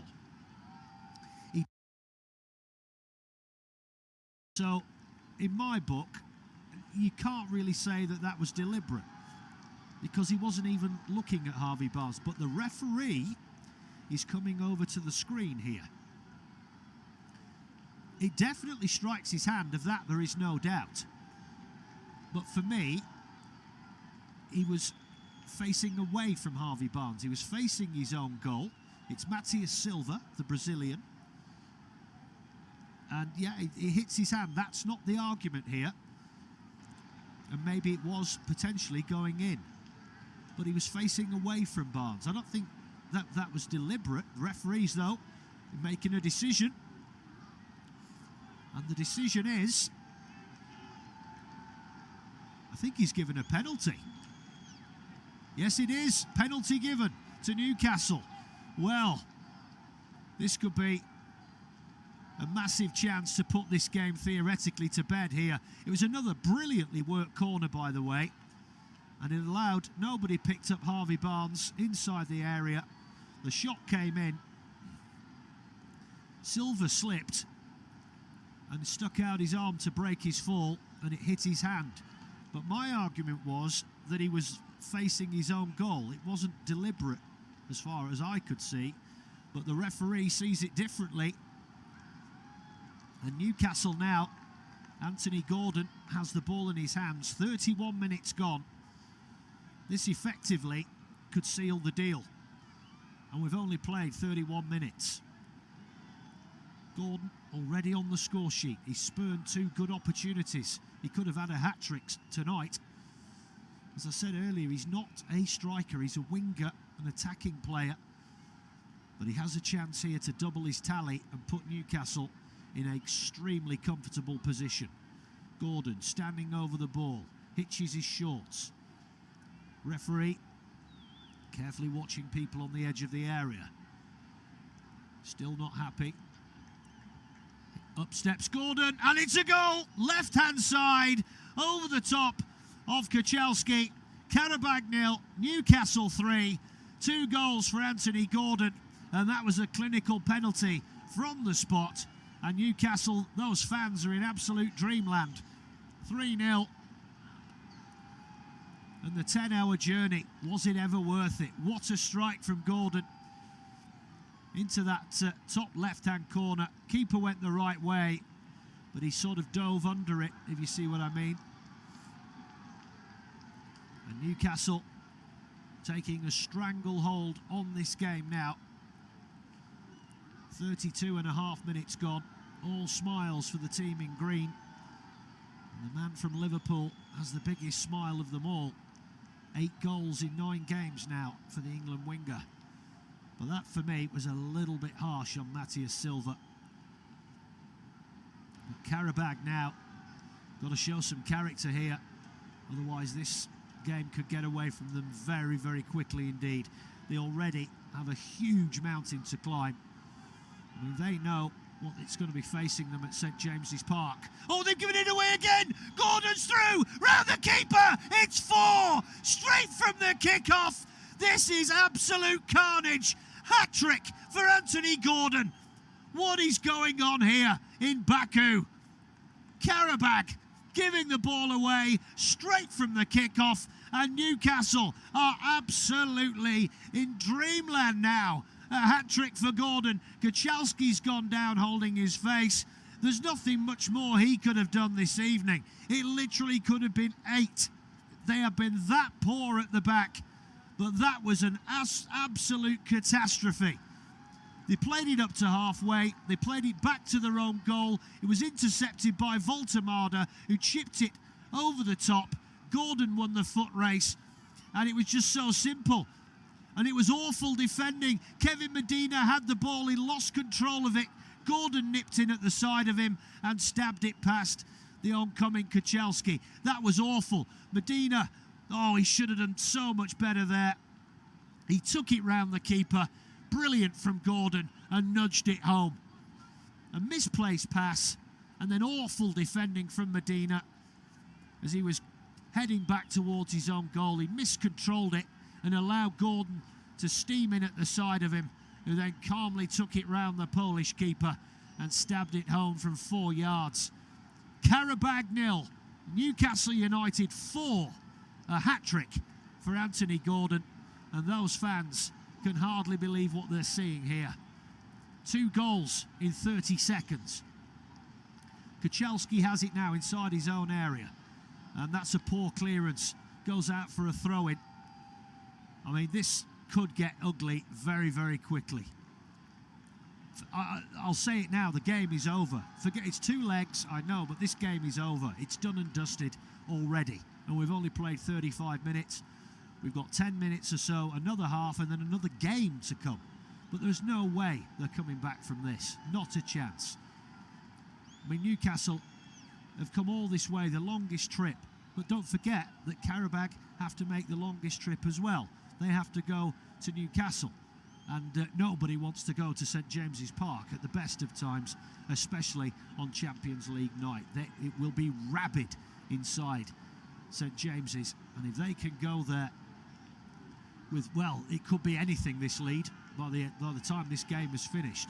Ilanga nods it back. Now Voltemada in space. Oh, it cool, just as stuck out a foot there. Silva. And just as well, because Barnes was lurking on this left-hand side, he would have been through. Throw-in taken by Lewis Hall. Sandro Tonali back to Lewis Hall on this left-hand side. Comes back to Dan Burn, just inside his own half. 15 attempts on goal, 10 on target. Qarabag have 0 and 0. That is how dominant this has been. Here is Gordon now. Chips it out to this. Loads of space for Barnes again. He's inside the area. Chips the ball across the 6-yard box. Unconvincing clearance to the edge of the area. Chested down by Hall, but he couldn't bring. Qarabag look to come downfield themselves now, but they're struggling to keep hold of it. Montiel, that's poor from the Spaniard. He's taken it out of play for a throw-in to Newcastle just near the halfway line. They are all over the place. Newcastle are just finding so much space on either side. Brilliant ball stroked over to Trippier. Now Elanga on this right-hand side. Back to Trippier, and Newcastle now are playing like a side who are 4-0 up. They look absolutely in the zone here. They're smelling blood at every opportunity. Here's Barnes now on this left-hand side, up against Bolt. Nudges it back to Lewis Hall. Short ball for Voltemade, but it's poor. Intercepted by Bicalo, but then they send it back to their own goal, and they've given it away again. Crazy football. This is Burn. Now then, space for Voltemade on this left-hand side. Brilliant turn from the German. Works his way into centre field, being hassled all the way. Drops it off for Tonali. He's so tall and gangly, Nick Voltemade, but he's got very quick feet and so technically skilled. Hall wins the ball on this left-hand side. It goes out for a throw-in though, because it came off a Qarabag foot, level with the edge of the penalty area. Throw by Hall, but wasn't the best there, but Barnes has done brilliantly again. He's won the ball back. Tonali, now Hall for Newcastle. Infield it comes to Harvey Barnes. Qarabag have given up here. They're being out-muscled, out-enthused to every single ball. They really are. It is that obvious. This could get horrible in a hurry. It's horrible already. Here's Trippier. Oh, it just had his back to that pass. Wasn't expecting it. And it goes through to Karafaguliev on this left-hand side. 38.5 minutes gone here in Baku. This is the Champions League knockout playoff first leg. Qarabag 0, Newcastle United 4. A hat-trick for Anthony Gordon. And in reality, it could have been 7 or 8. I am not exaggerating. It really could. That keeper has kept the score down to 4. It could have been so much worse. Anthony Gordon could have had 5 in this first half. Qarabag have won themselves a corner. Over on that right-hand side, good work from Pedro Bicalo, but a good block there from Big Dan Burn. And it goes out for a corner to Qarabag on this right-hand side. 39 minutes gone. Nick Pope will be desperate to keep a clean sheet.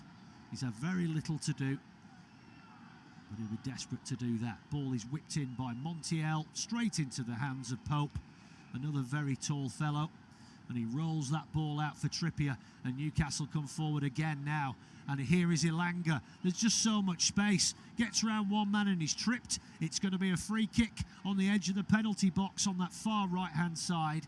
It's going to be a dangerous position again, and I assume it will be Trippier to take this.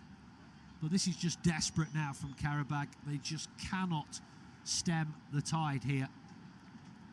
Newcastle just pouring forward. Too much pace, too much skill. And they're just absolutely cutting this defence to absolute ribbons.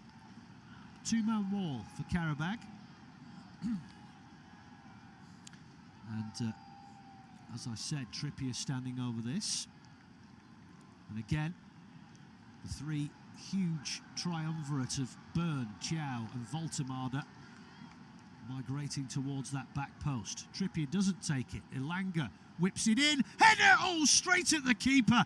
And I think it was Gordon again. Totally unmarked on the edge of the 6-yard box. Got his head to it. But luckily for Qarabag, straight at Kachalski. But now Barnes down this left-hand side. Too easy, all of this. Infield it comes to Hall. Lovely ball into the area. Voltemade to the back to the back line there. Has he won a corner? Referee says no. Voltemada is saying that it should be a corner. Well, the referee is pointing for a goal kick. Voltemada still not happy with that decision. We're seeing all kinds of fancy set pieces tonight. Actually, I tell a lie, it was Dan Byrne with the header. Flew over Gordon's head. And Byrne has got it more on the side of his head there. Excuse me. Well, Voltemada might have a point there. That probably should have been a corner. As it stands, well, what's happened here? Well, the keeper is absolutely fuming. I think he rolled the ball out there and they miscontrolled it and it's gone out for a corner, and he's just kicked the post about 3 times. He is absolutely furious with his players. He couldn't have done any more tonight. He really couldn't. And that just shows there, he just lost it completely. Started kicking the post in pure and utter frustration. Corner for Newcastle. Ball is whipped in. Again, oh, brilliant save. Again, it was heading in at the near post. And he got a punch to it. Punches it over the bar. He was under pressure. Wicked corner again. Curling in. And that's what a lot of these corners these days, they try and perfect them, where they try to whip them in. Make the keeper try and save it under his own crossbar. Maybe they'll go a bit wider with this one. It's Sandro Tonali. This comes to the back post. Keeper misses it. Goalmouth scramble. Voltemada, the referee's blown his whistle. Must have seen something in there. 43 minutes gone. The keeper speaking with the referee. He feels that he was fouled there. Referee tended to agree with him. Malik Chow, hand in his face there as he leapt up for the ball. Half-time cannot come quickly enough for the men in black. 43 minutes gone. They trail by 4 goals to 0. An Anthony Gordon hat-trick. And, well, the third of those goals was extraordinary. Conceded straight from the kick-off. And it was comical. Qarabag have lost the ball again, this time in the Newcastle half. Barnes on the charge, but his ball in field looking for Gordon. Oh no, they've lost it again. Gordon's through, keeper comes out, brings him down. It's a penalty. They've already had one, and again it's an absolute shambles at the back for Qarabag. They continually giving the ball away, miscontrolling it. The sheer pace of Newcastle's front line, the high press, they just can't cope with it. They cannot cope with it.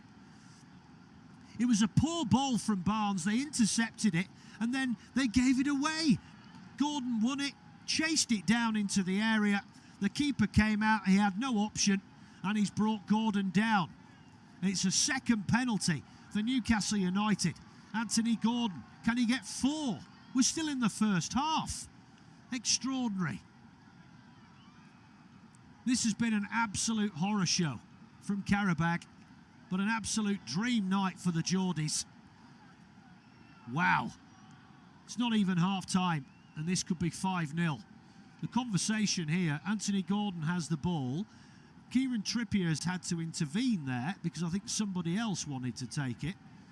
Maybe they were saying, look, mate, you've already got a hat-trick, but Trippier stepped in and said, no, he's taking it. Good captaincy. And Gordon now, 3 minutes of added time, by the way. This for his 4th goal, his 2nd penalty. This to make it 5-0. Incredible. Gordon. Now then, what does he do this time? Adjusts his shirt. He went to the left last time. Remember, he's had a couple blocked. He could have had 7. Oh, brilliant. Top right-hand corner. Anthony Gordon, take a bow. 5-0. 4 goals for the Liverpudlian. This is extraordinary from Newcastle United. They have absolutely destroyed this Qarabag side. Chelsea came here, they could only get a 1-1 draw. Never mind the travel. What an absolute response this has been.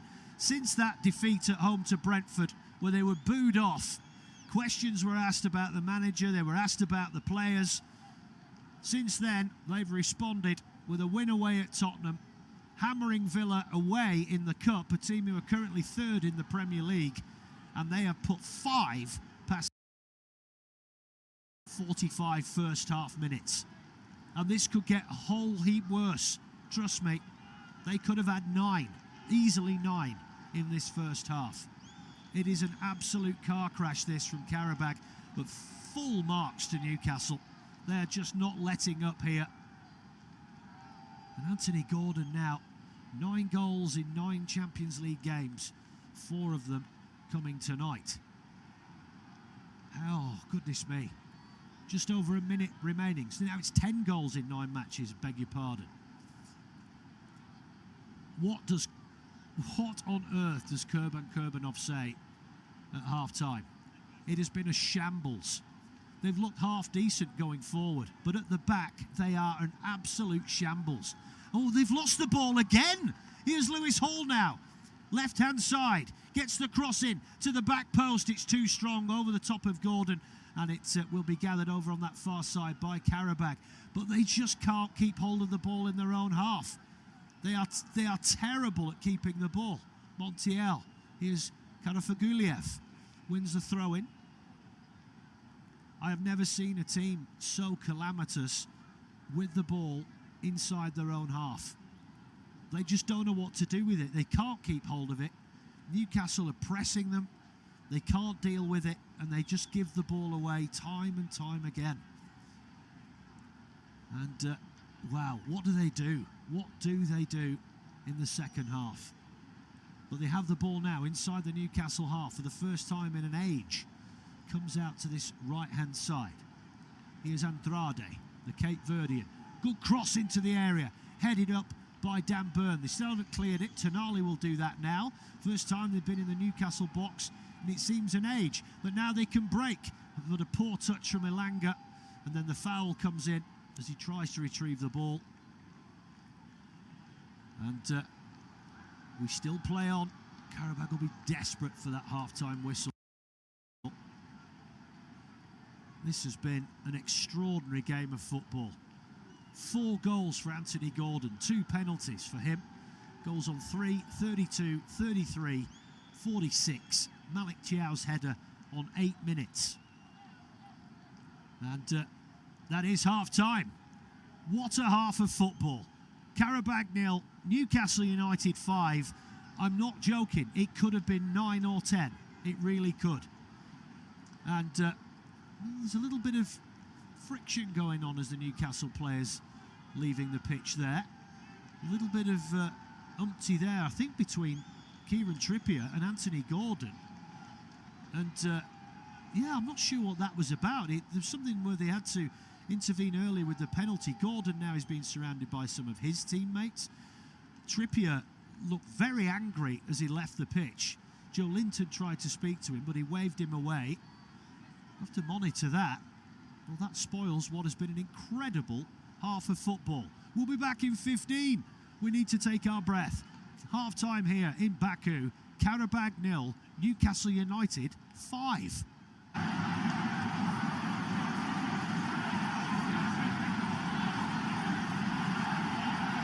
Thank you for listening to FootMob's audio commentary. Be sure to check out player ratings, shot maps and more in-depth info on the match page.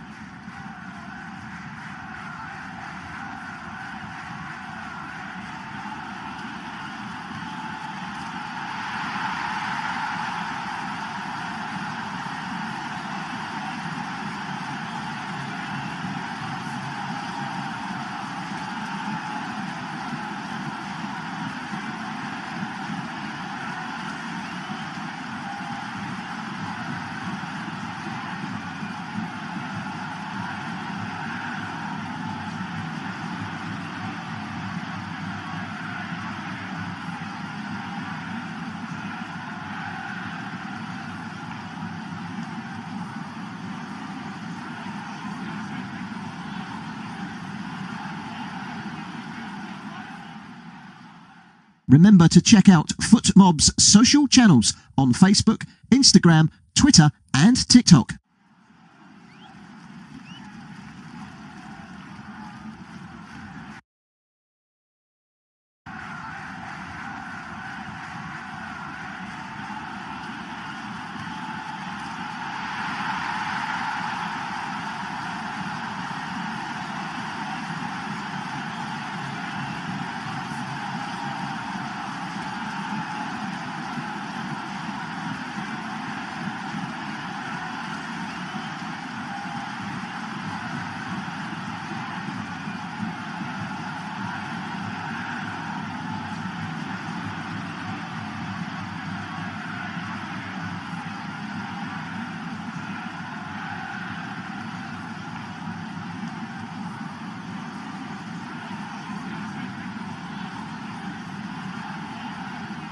Thank you for listening to FootMob's audio commentary. Be sure to check out player ratings, shot maps and more in-depth info on the match page.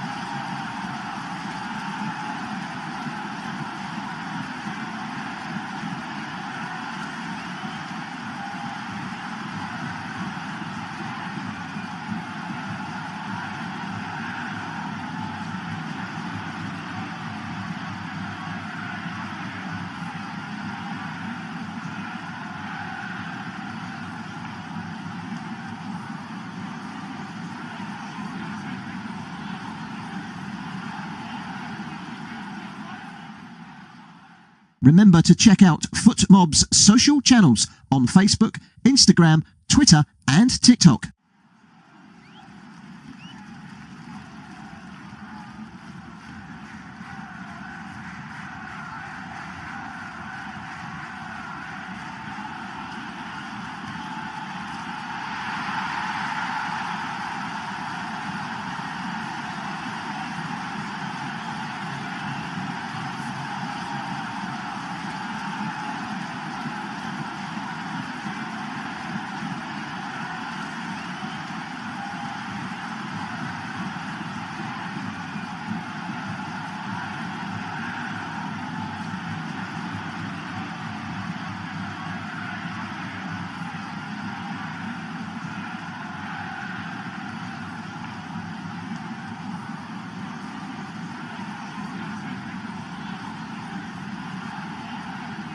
Thank you for listening to FootMob's audio commentary. Be sure to check out player ratings, shot maps and more in-depth info on the match page.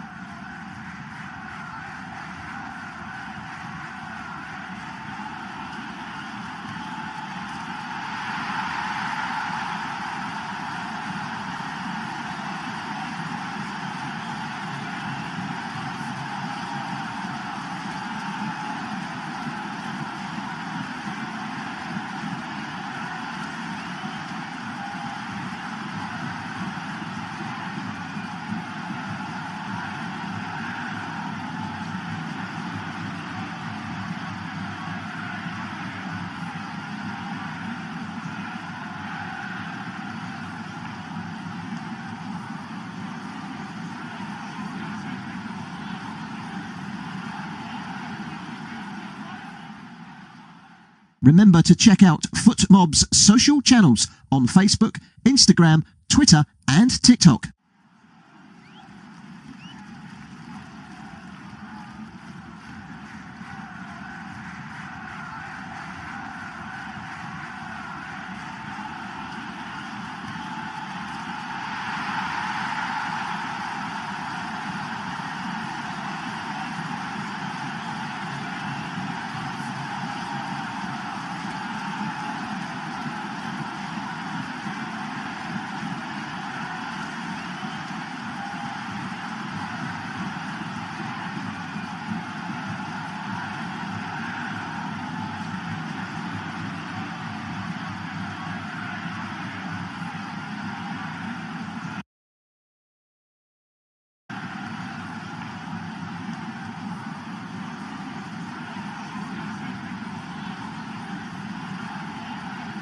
Thank you for listening to FootMob's audio commentary. Be sure to check out player ratings, shot maps and more in-depth info on the match page.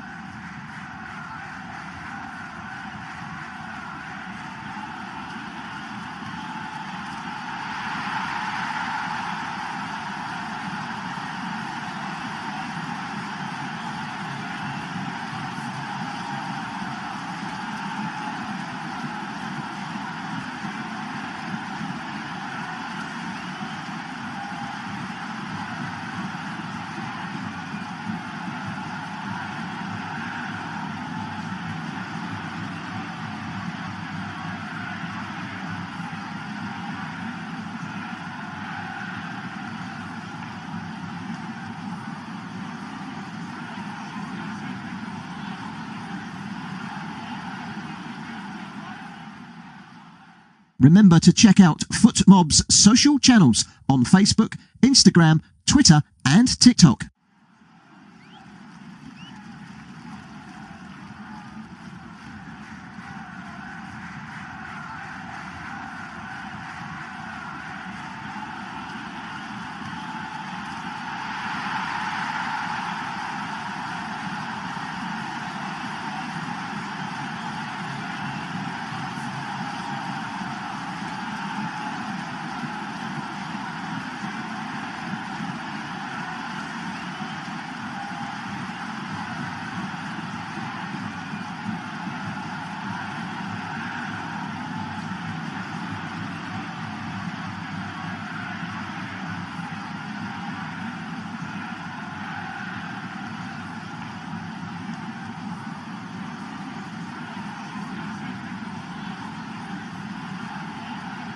Thank you for listening to FootMob's audio commentary.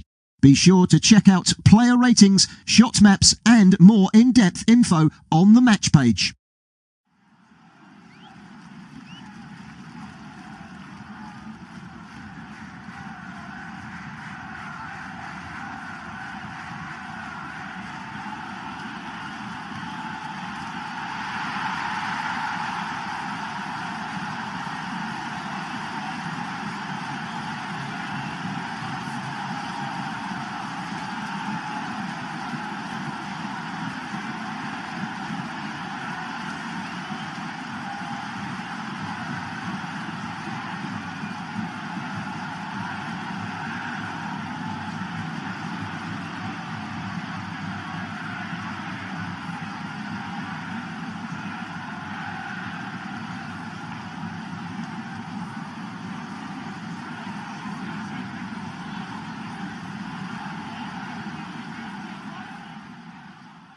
Remember to check out FootMob's social channels on Facebook, Instagram, Twitter and TikTok.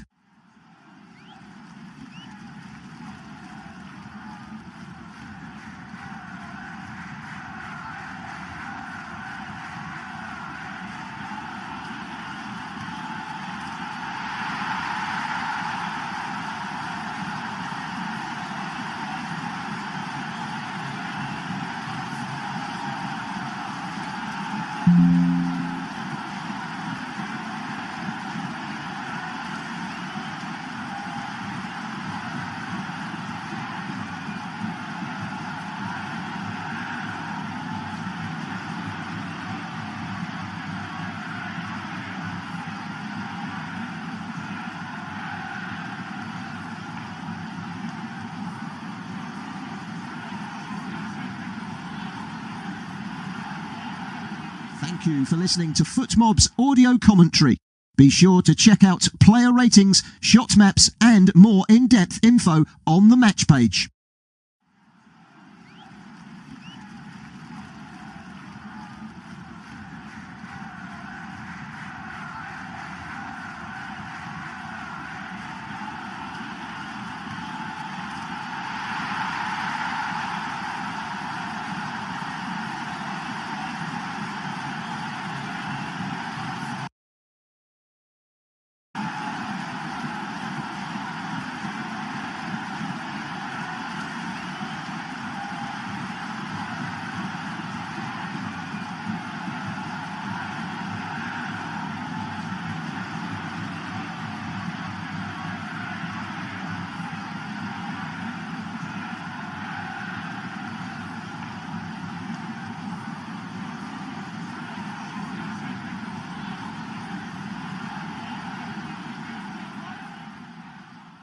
Remember to check out FootMob's social channels on Facebook, Instagram, Twitter and TikTok.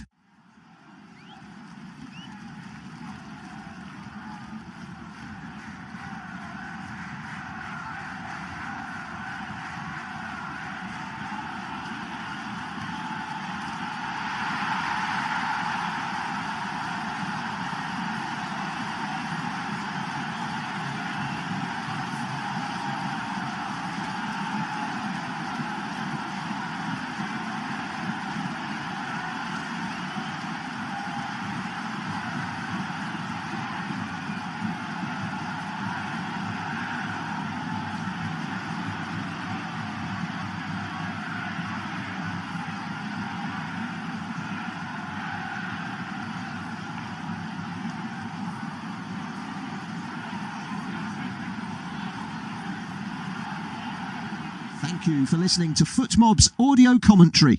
Be sure to check out player ratings, shot maps and more in-depth info on the match page.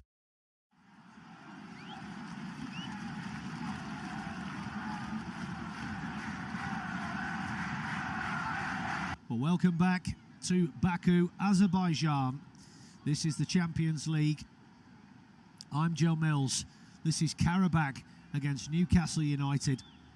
The playoff knockout phase, first leg, it is 5-0 to the visitors. It could have easily been 8 or 9. 4 goals for Anthony Gordon, 2 of those from the penalty spot. Qarabag all in black, Newcastle in the green shirts, the white shorts and white socks. They have made a change, Qarabag. I mean, what do you do? Seriously, what do you do? Leandro Andrade has been replaced by Badavi Husinov.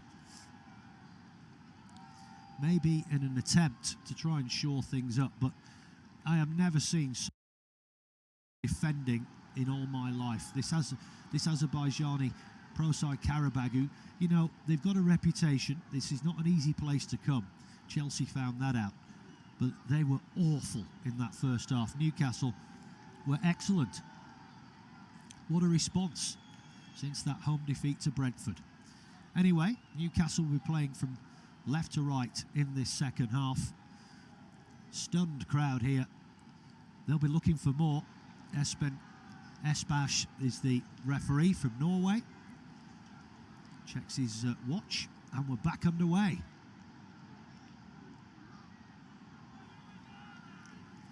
Long ball into the Newcastle half, headed towards the centre circle by Dan Burn. Great work there from Joe Willock.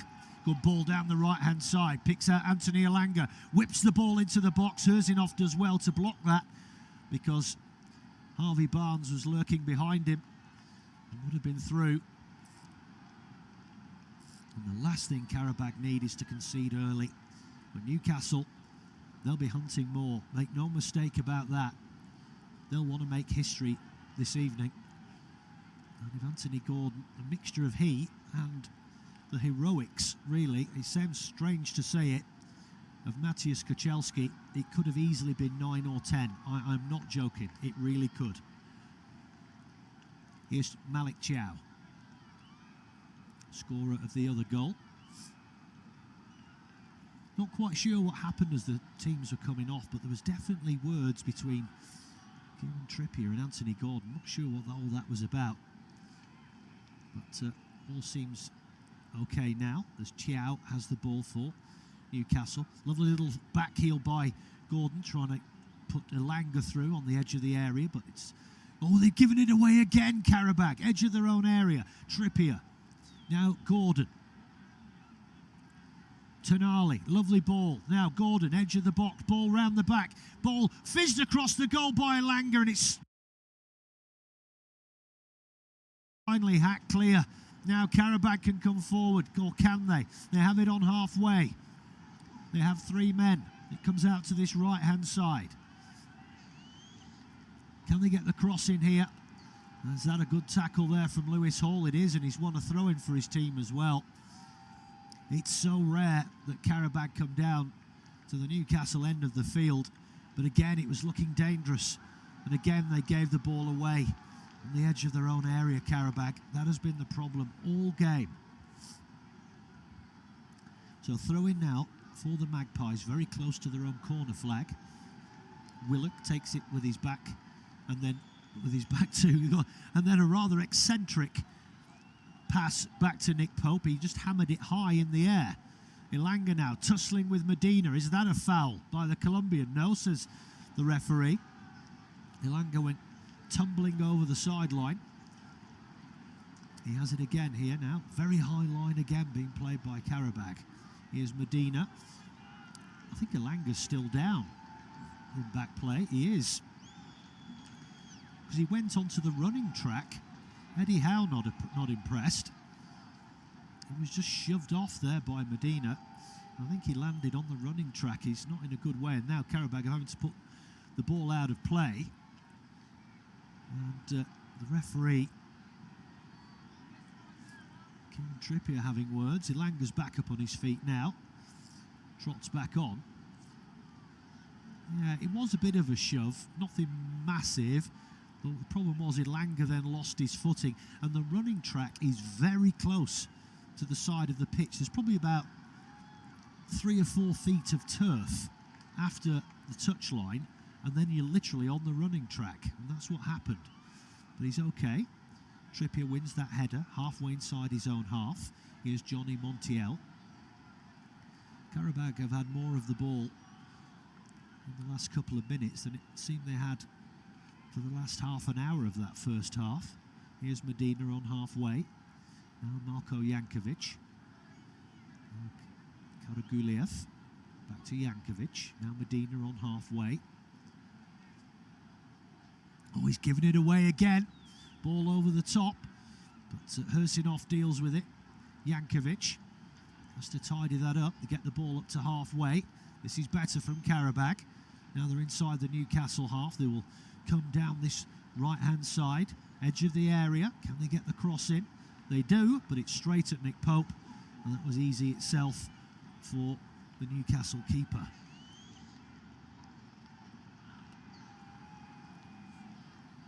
And that was Danny Bolt with the cross. Now Joe Willock for Newcastle. And they have it just shy of the halfway line. This is Sandro Tonali, who's been excellent tonight, the Italian international. Out to Trippier on this right-hand side. Now, Joe Willock in a deeper role than normal. Gets the ball back off Tonali. Good one-touch football. Well, that was poor from Ilanga. Tried to play the 1-2 to set Gordon free down that right-hand side. But Ilanga's pass was too heavy and went out of play for a throw-in. Taken quickly. Hacked downfield by Medina, but it's gathered in by Malik Thiaw. But his ball to find Ilanga is intercepted by Karaguliev. Now Medina, left-footed, long ball downfield, but that's gone out of play as well. He's had a really poor game, the Colombian centre-half.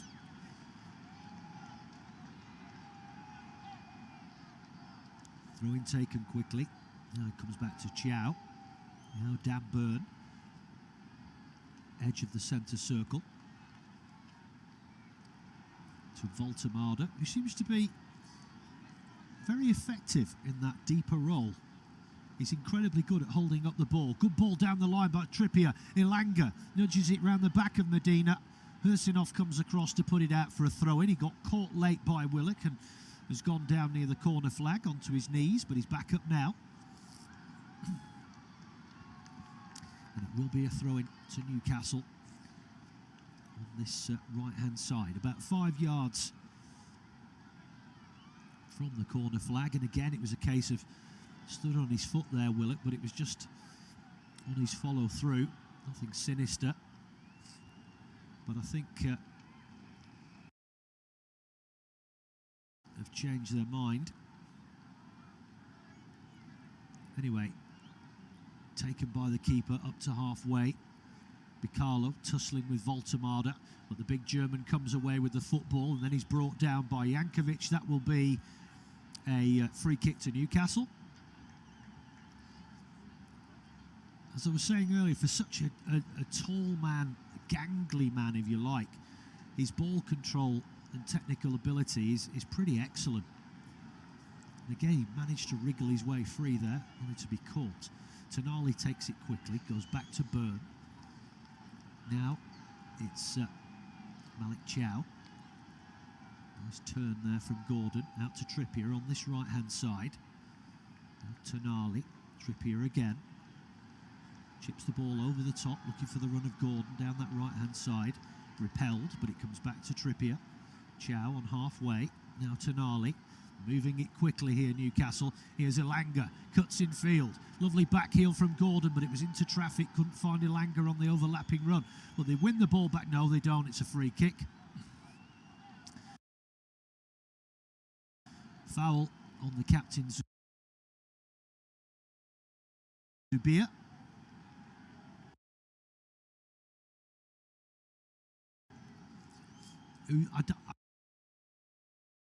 I think I might have said his name once in the barely. They did for about 4 or 5 minutes after the first goal went in. They looked pretty dangerous, and then the wheels came off spectacularly. Qarabag have it halfway inside the Newcastle half. That's good work though by Camilo Duran with his back to goal. Puts the man through into the area. It's Qarabag, gets to the byline, tries to get a cross in, but I don't think he's managed it. But I think he might have won a corner, or has it? Yeah. That's the first piece of positive play from Qarabag for a long time. Corner taken short. Montiel. Now they have it on the edge of the area. Good ball. Now space. Qarabag tries the shot. He scores. Tight angle, and he's done. Oh, the flag has gone up. The flag has gone up on the far right-hand side. And maybe just as well. They got done down that left-hand side there, did the Geordies. Kieran Trippier now talking with Qarabag. Yeah, he was offside as the ball was nicked through. Tell you what, though, it was a cracking finish. Nick Pope, I'm sorry, you've got to stop that. Really tight angle. He's hit it straight at him and he's just let it go through him. That was awful from Pope. He's got away with it.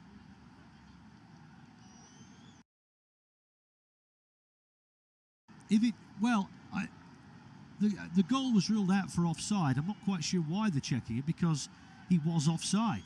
But if there's any other mitigating factor involved in this, I'm not sure.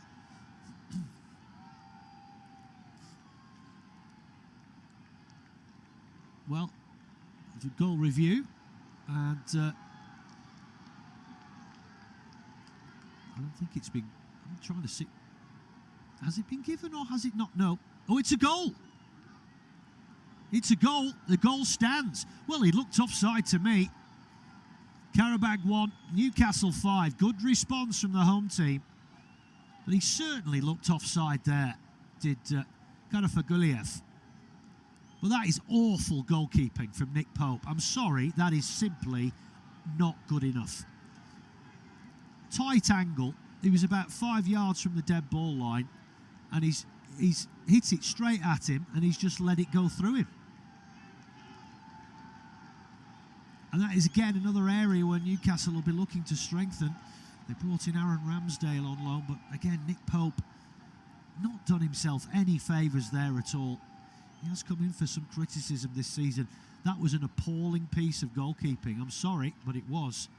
But fair play to Qarabag. They have responded. They trail 5-1. But have they poked the bear? He has burned. 56.5 minutes gone. Comes out to Trade.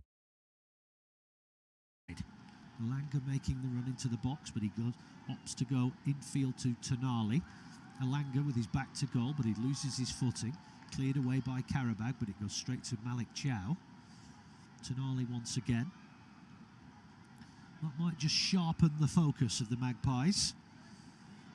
I won't afford to get carried away. One of the fans waving the torches on their mobile phones, that's usually a sign of either boredom or sending a message. I suppose if you're a home fan, it's been far from boring if you're a neutral. Anyway, throwing for Newcastle. out to Elanga on this right-hand side. Now Malik Thiaw, Elanga. Sends it all the way back to Nick Pope, who's come way out of his area. Now Dan Burn. The stadium is now a sea of mobile phone torches being waved. It's like a swarm of fireflies in the stand. Burn, edge of the centre circle. Qarabag not interested in any kind of press. Long diagonal ball out to this left-hand side. Brilliant. Picks out Harvey Barnes. Up against Bolt. Sends him back upfield. Short ball to Tonali. Chips it out to this right-hand side. Header goes up in the air. Gathered in by Elanga. Hoops it back over his head. It's too high. That it breaks for Barnes. Tries to get a shot in left-hand side. It's blocked. Goes up in the air. Ball breaks for Trippier. Now Tonali sends it back to Malik Thiaw. That has woken Newcastle up a little bit. That will have stung them. Here's Trippier. Back in field to Tonali. 58 minutes gone. Now Joe Willock. Trippier again on this right-hand side. Qarabag. Yeah, I mean, they've massively changed their tactics. This is a parking of the bus situation. And to be honest, they had to. It's as simple as that. And Newcastle are finding it a lot harder to break them down in this second half. But to be fair, this game was over at half-time. But they have conceded. So they'll be disappointed with that. And now Qarabag have it inside the centre circle. Now a little bit of space on this right-hand side. Unrecognisable, this performance in the second half from that of the first, which was an absolute shambles. What Newcastle have to do here is just keep going and not sit on their laurels. Here's Jankovic, just stopped there. Nobody went towards him. Walking football, chips it down the line. Poor ball, headed clear by Thiaw. Well, that was a flick by infield from the back heel of Trippier, but no one went to it. Qarabag won it, but then they've given it away. Voltemada to Lewis Hall. Well, that's been given away. Qarabag have it now, edge of the box. Shot comes in, straight at Pope. He could only parry it, but he had to get to the rebound quickly because Montiel was waiting for the rebound. And suddenly Newcastle, this is the problem. When you're 5-0 up at half-time, they'll have come out thinking this is a breeze. But they're not finding it a breeze in this second period, as we've hit the hour mark exactly. Qarabag 1, Newcastle 5. Harvey Barnes on this left-hand side. Nudges it back to Voltemada. Now Lewis Hall, but he's dispossessed by Matthias Silva. And he puts it out for a Newcastle throw, level with the penalty area on this left-hand side. Hall will take it, just rubs it on his jersey.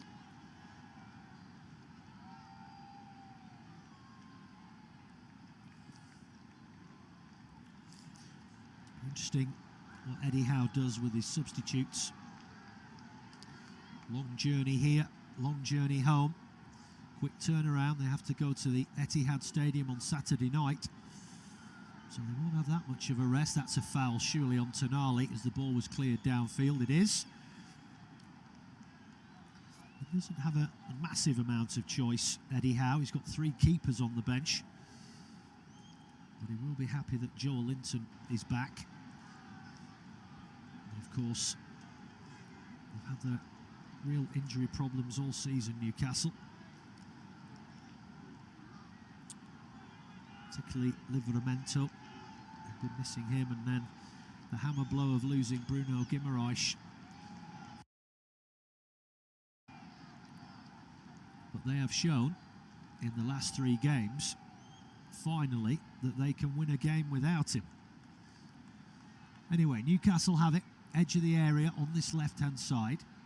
Here is Tonali, whips it into the box, flicked header, the keeper came out, didn't get to it. And the header from Voltemada just goes over the bar. Lovely ball in again. The big German just couldn't get the deftest of touches on it there. He'll be desperate to get on the score sheet. Got a goal at Villa, ending a drought. I mean, when he first came to Newcastle, he started very strongly and then went on a run of 12 or 13 games without finding the back of the net. As I say, there have been stories emerging that he's not happy and he wants to go back home, but I don't know if there's any truth to that. Ball comes back to Pope, who quickly hammers it deep downfield. Hursinoff wins the header. It's gathered in by Voltimada on halfway. Now Sandro Tonali comes out to Trippier on this right-hand side. Space now for him. Ilanga peeling off to his right. Ilanga has it now, but Qarabag, oh, that's a loose ball from Ilanga trying to find Willock inside the box.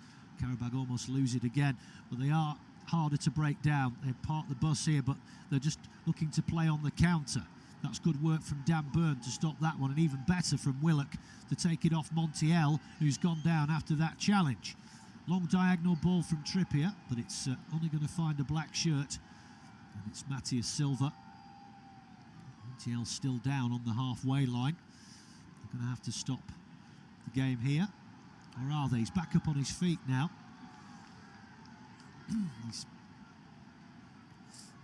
The ball was quite a high one. Oh, sorry, I beg your pardon. It's Jankovic.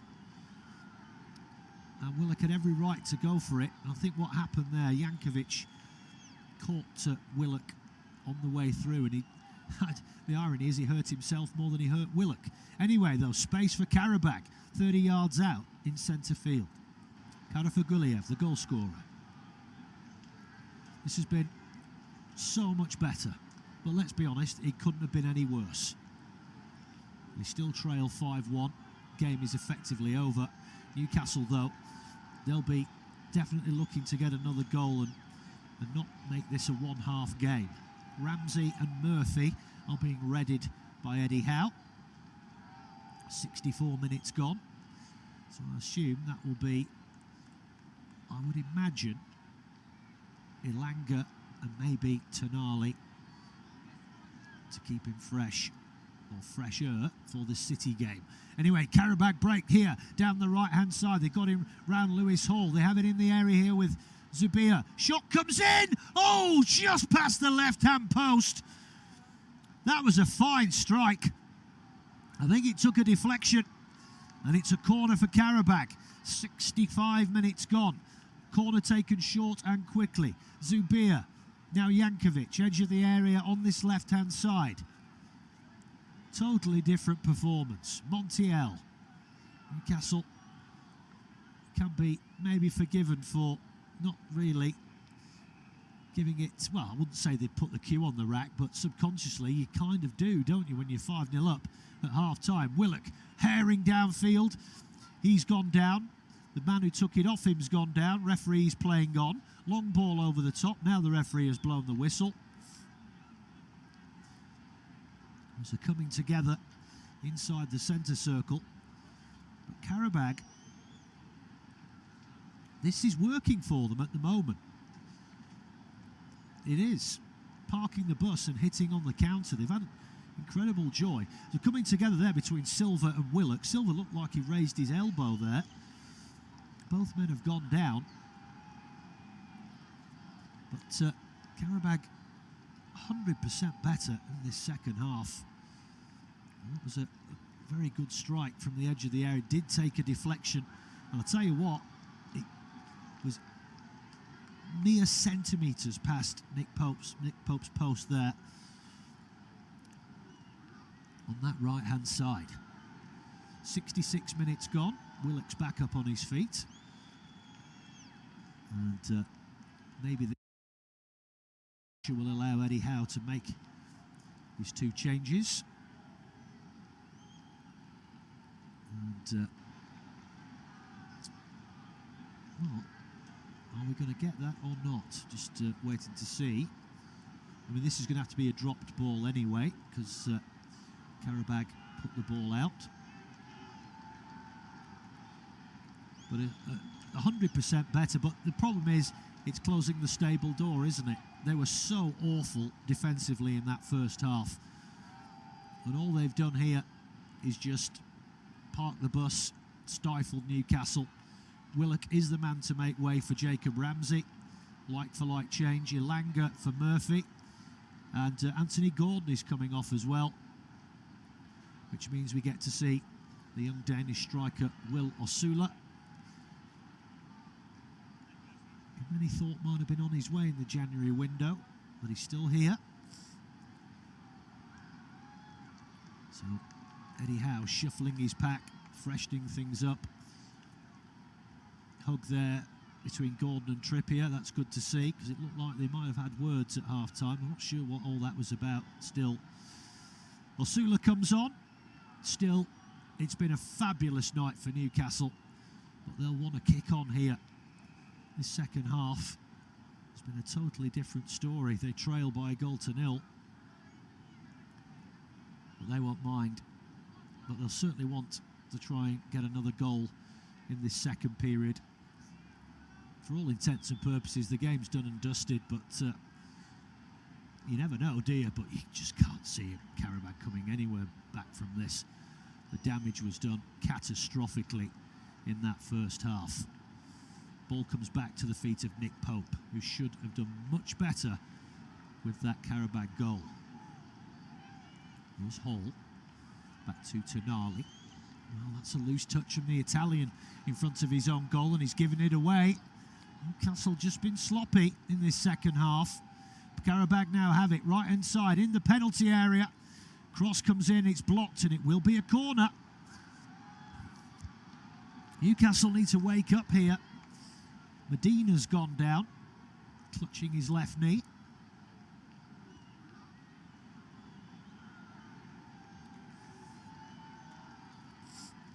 Again, I hesitate to say that the Magpies have been complacent in this second half, but they've just not been anywhere near as sharp as they were in the first. And you can credit Qarabag for that. They've changed the tactics. They're putting in the low block, hitting on the counter. And it seems to be working for them. And they have the corner here. 69.5 minutes on the clock. Newcastle will be very keen not to concede again. Corner taken short, work to the edge of the area. Cross comes in now, headed away by Chow. Ramsey tussling on the edge of the area. The ball comes forward, but Qarabag pick it up, edge of the centre circle. Comes out to this left-hand side for Zubir. But Trippier shepherds the ball out of play there. And it will be a throw into Newcastle on this near side. Now Byrne up to Voltemada, turns his man beautifully in centre field. Now here's Kieran Trippier on this right hand side, looking for options, sends it back to Malik Chow. And now Dan Byrne, 70 minutes gone, Qarabag 1, Newcastle 5. 5-0 at half time. The Azerbaijanis have been much better in this second period. And as I said, they lead it by a goal to nil. Newcastle have really struggled to break Qarabag down. In fact, I don't think Kuchelski's had a save to make really in this second half. But maybe Newcastle players are just saying, you know, we don't really need to bust a gut in this second half, conserve energy. We've got a long trip and a massive game on Saturday night against City. So there really is no need for them to really bust a gut. And at the moment now, they're just passing it across the back four, keeping the ball, running down the clock. As I say, Qarabag not interested in any... And try and protect their goal better than they did. But Newcastle are happy just to walk around with it here. Chow comes out to Barnes. He has it again, Harvey Barnes. Floats the ball over to Jacob Murphy on this right-hand side. He cuts in field, gets it to the edge of the area. Left-footed strike, deflected and in! Jacob Murphy, we know he's got a shot on him. And Newcastle have got their goal in the second half. They lead by 6 goals to 1, and they just backed off him. They backed off him. He had all the time in the world. Drilled it from the edge of the box, left-footed. We know he's got a shot on him, Jacob Murphy. And I might be wrong, but I'm absolutely certain that that took a bit of a deflection there. But they just backed away from him. Yeah, I think that's glanced off the head of Badavi Hersenov. I really do. And it flew over Kuchelski and dipped in under the bar. Yeah, that has definitely taken a deflection. Even if it hadn't, I think that was heading for the goal anyway. Yeah, that is an own goal. But I think Jacob Murphy will be credited with it. And I know it sounds silly to say it, but that maybe just have settled a few little wobbles for Newcastle. They are so comfortable in this game. But Qarabag have been 100% better and have threatened a second goal. And you want that, you want as much of an advantage as you can going into the second leg. Qarabag now have the edge of the Newcastle box meanwhile. Inside the area, Byrne comes across and he does well there, but his cross is blocked. It balloons up in the air, headed to Trippier by Malik Chow. And he cuts it downfield, but it's straight to Qarabag again. But that's good work from Voltemada, who's pinched the ball back for Newcastle and then sends it back to Nick Pope. 73.5 minutes gone. It's the second time this season that Qarabag have shipped 6 against a Premier League side. Remember, they were hammered 6-0 at Anfield by Liverpool. But to have it done to you on your home patch will be a bitter pill to swallow. Maybe that'll just pep Newcastle up a little bit, because they've been a bit flat in this second half. Maybe it will just give them that bit of more energy to maybe go ahead and get some more goals and really put this tie completely to bed. It is anyway. Murphy, good ball into the box along the floor. Kuchelski snuffles that out on the edge of the 6-yard box. And this is a sight for the Geordie fans. The big blonde-haired Brazilian Joe Linton back after injury. He'll be coming on for the final 15 minutes.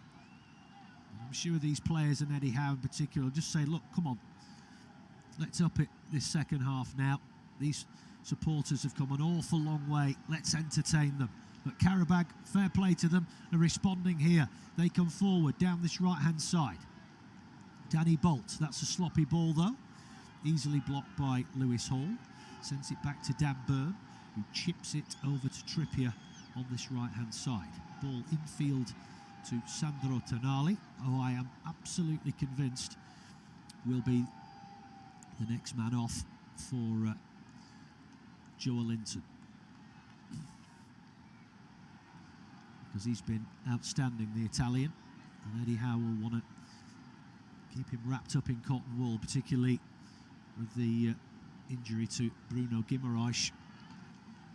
They don't have the biggest squad, Newcastle, and they're fighting on a few fronts in the league, FA Cup, Champions League. And that's what's been a real problem for them this season.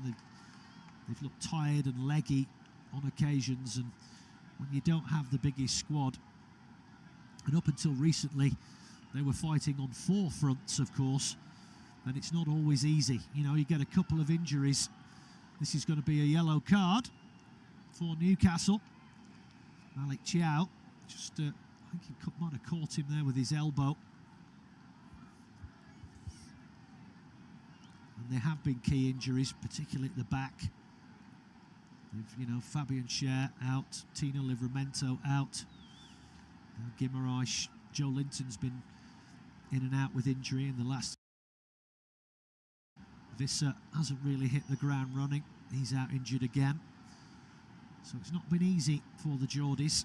Trippier comes off, the elder statesman. He's put in a fantastic shift tonight, another one who had a bit of criticism, but it's needs must, because no Emil Kraft, he's injured. Jamal Lascelles has gone to Leicester. Livramento out, so at 35 he's been having to put in 2 games a week for a while. And Eddie Howe gives him a break, so Tonali stays out there. Much younger man, of course, because Trippier will have to go again on Saturday. Anyway, Qarabag have it halfway inside the Newcastle half, but they're being hounded back to, and that was, well, Tonali there, dogged, but he's given away a free kick here. Qarabag player's gone down again. It's Pedro Bicalo. Those two have had a right tussle all throughout this game, Tonali and Bicalo, in that holding midfield area. And it will be a free kick to Qarabag.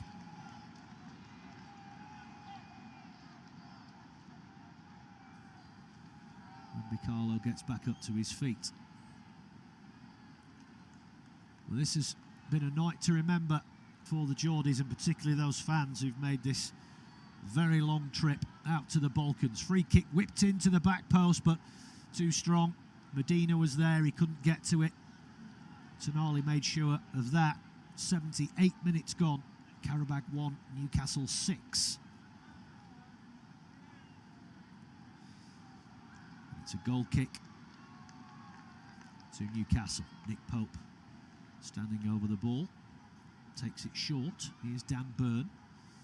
Now Lewis Hall comes in field. Here's Nick Voltemada. He's been excellent tonight. It's interesting, I'll come on to it in a minute, as Murphy comes herring down this right-hand side. We know he's got an incredible delivery on him. Jacob Murphy. Sit down this right-hand side. Can he get the cross in here? No. It's a long ball. He fed it back into Tonali. He played it down that right channel again for the overlapping run, but it goes out for a goal kick. I mean, we've seen the renaissance of Joe Linton under Eddie Howe. He was signed as an out-and-out striker, and he proved to be a bit of a disaster in that position, and was converted into a midfielder, where he, you know, his career had just gone through the stratosphere. Nick Voltemada, of course, signed as a striker. Got off to a bit of a flyer, but has struggled in recent weeks, and Eddie Howe just now deploying him in a slightly deeper role behind the striker, and it seems to be working for him, although he hasn't got on the score sheet tonight. But maybe, I don't know, we'll see. Maybe he's not happy in that position, I don't know. As I said before, as he's fouled here, Voltemada, there are rumblings that he's not happy and he wants to go home. I don't know if that's true, but he certainly put in a great performance tonight. And his main attributes, he's brilliant at holding up the ball because he's such a big man. But for such a big man, he's got very quick feet and really excellent technical ability. It might look ungainly, but don't let that fool you. Now, that's a good ball through the middle. Now then, here's Barnes on the right-hand side, inside the area. Blocked by Medina. Barnes still has it, trying to wriggle his way through, but he can't. And Qarabag clear it up the pitch. Joe Linton blocks off that run there from Jankovic. He has to send it out to this far right-hand side to Mateus Silva, but his ball down the line is straight to Dan Burn. And Newcastle have it again. Just inside the centre circle with Will Osula. Now Voltemada. Newcastle slowing it down again. Comes out to Murphy on this right-hand side. And again, tempo has slowed right down here for the Geordies, trying to conserve energy. It's like Malik Chow operating at right. Have even gone to a back three here, Newcastle. But that ball throw is intercepted by Medina. Good ball up to halfway to find Camilo Duran. Now then, here is Zubir down this left-hand side. Edge of the area. Twisting, turning. Forced to the edge, gets the ball out. Shot comes in, it's blocked. Or was it? No, it was just an awful shot by Marko Jankovic, and it's gone out for a goal kick. Qarabag are going to make another couple of changes as we enter the final 10 minutes or so.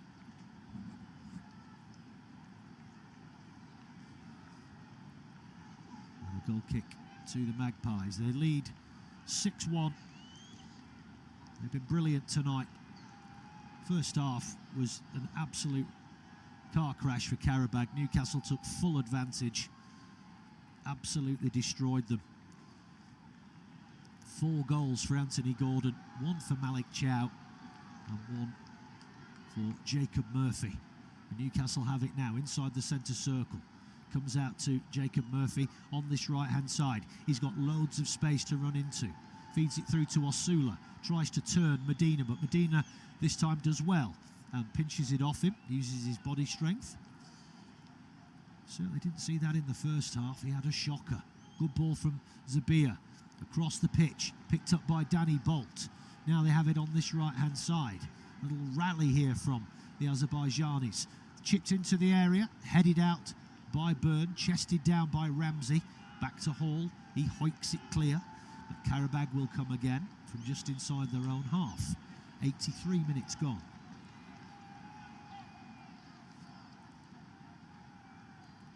Now then, inside the centre circle, here's Kevin Medina. Now Marko Jankovic. Back to Medina. And despite the scoreline, I'm sure that Kurban Kurbanov will be a lot happier with this second half performance. The game is gone. There's no two ways about that. But that was probably the worst 45 minutes he's probably ever seen from his... I mean, I may be wrong. I may be wrong. But he surely can't have seen worse than that. Ball chipped over the top, down that right channel. Well defended by Byrne. To even pick out Lewis Hall as well. He comes herring down this right-hand side. Brilliant run this from Lewis Hall. Still going. Got past 4 men there. Finally halted by Hersenov. This young man really is an exceptional talent. Will surely be on the plane for England for the World Cup in that left-back spot. Be interesting if Luke Shaw stays fit. It's going to be a double change. Adai and Katie Borges are coming on. Johnny Montiel is leaving, as is Abdella Zubir. So the Brazilian Katie Borges and the Ghanaian Emmanuel Adai coming on for Qarabag. We have 84.5 minutes on the clock. And they've shown great character, the home team, in this second half. They really have, because it really could have got a whole heap worse. You know, Newcastle maybe subconsciously took the foot off the gas in this second half. It's hard not to in some respects. But it's still been a much better performance from Qarabag. But Newcastle will be absolutely thrilled with this result. They really will. And that will be 3 games won on the bounce. More confidence leading for that tough trip to the Etihad Stadium on Saturday evening. Anyway, Qarabag have it here, halfway inside the Newcastle half. Marko Jankovic squares it across to Silva. Then it comes out to this right-hand side. Danny Bolt. And now, Katie Borges. Bicalo tries to get the cross in from the dead ball line. Excuse me, it will be a corner. It was blocked by Sandro Tonali.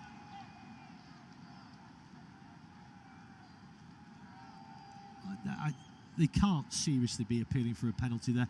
The ball was kicked, it hit Tonali's knee and then bounced up onto his hand. Absolute nonsense. Corner taken, whipped in. Into the area, header down by Hersenov, and it misses, and it's hacked away from the back post by Byrne. Shot comes in, it goes wide of the left-hand post, and it will be a goal kick to Newcastle. Effort from Jankovic again.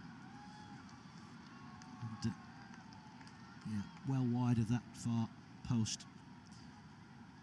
And that was a decent chance for Hersenov.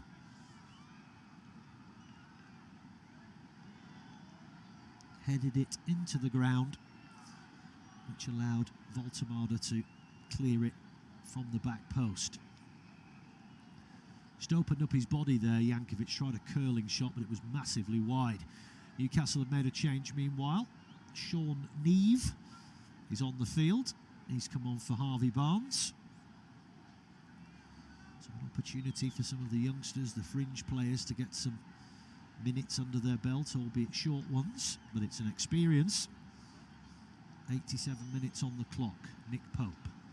Now Malik Chow. This is Jacob Murphy. Flicks it round the corner beautifully. Gathered in by Tonali. Gives it back to Murphy. Now then, space down this right-hand side. Here's Will Osula. cuts in field, rides one tackle. Well, that surely was a foul. Not sure the referee was going to give it, but I think the linesman changed his mind. Did brilliantly there, the young Danish striker cutting in field. Yeah, that's definitely a foul from Jankovic. He just put his body across him. Another Qarabag change. And it will be Musa Kabani coming on for the Colombian Camilo Duran, who's had very little to work with tonight, the Colombian striker. 88 minutes on the clock, free kick to Newcastle on this right-hand side. In a pretty good position as well. Whipped in by... Oh, it's good, saved, rebound! Oh, what an effort again from Kuchelski. Brilliant save from the header, then saved the rebound. Cross comes back in, another header just wide of the left-hand post. Goodness me. He has been outstanding tonight, and I say that, he's conceded 6 goals, but seriously, brilliant free kick from Murphy. Glancing header there from Dan Burn. Asula tried to bundle it home on the rebound. Terrific reaction save, but Asula couldn't get it out of his feet, and then another brilliant... He did get something on that, Asula, on the rebound, but not enough force. Another excellent save. He just palmed it off from the goal line. And as I said earlier, particularly in that first half, Newcastle could have had 9 without a word of a lie. And Kuchelski there coming up with another excellent save off the head of Big Dan Burn. Now then, Qarabag, they have it halfway inside their own half. They look to come forward here. Here's Adai, comes out to this right-hand side. 30 seconds of normal time remaining. Here's Joe Linton for Newcastle. They've pinched the ball back to Nali, but he's had it pinched from him. Now, now good block from Lewis Hall. Newcastle have it again. Here's Jacob Ramsey in centre field. There's a complete 360. Comes out to Jacob Murphy on this right-hand side.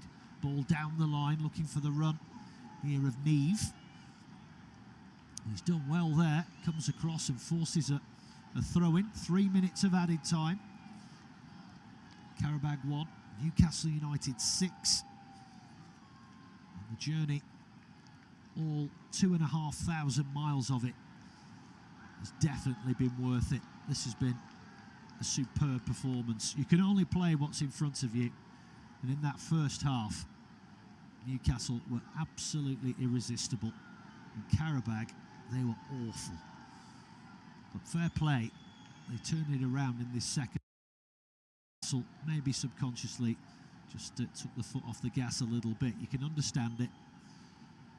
But this game is won, and they know that. They go back to St James's Park with a 5-goal cushion. Ball comes out to this far right-hand side, but it's gathered in on halfway by Newcastle. Now then, here's Hall. And now Chiao. Voltamada on halfway. Here's Jacob Murphy. 1 minute of the added 3 gone. Osula comes back to Malik Chiao. Long diagonal ball over the top. Now Joe Linton chests it down. Getting round the back. He's gone down in the area. But Silva, his fellow countryman, saw him off there. And it will be a goal kick to Qarabag. 90 seconds remaining here in Baku. That was a super ball from, but the offside flag had gone up anyway. Just didn't quite time his run there, the big Brazilian. It's a free kick to Qarabag just outside their own area. Ball hammered downfield, but it's straight at Sandro Tonali. Brings it down. Here's Hall. Back to Burn. Final minute of the game. Anthony Gordon with 4 goals for Newcastle. On 3 minutes, they got off to a dream start. 5 minutes later, Malik Chiao. Anyway, crossed the... Oh, goodness me! He was squared across. Neve was unmarked 6 yards out and he's let it go through his legs. That could have been a special moment for the youngster. Wow. Oh, dear me. That's unfortunate. Chow with a header on 8. And then an absolutely mad 13 minutes. 32nd minute penalty for Gordon. And then within 30 seconds, Gordon scored again when Qarabag gave the ball away from the restart.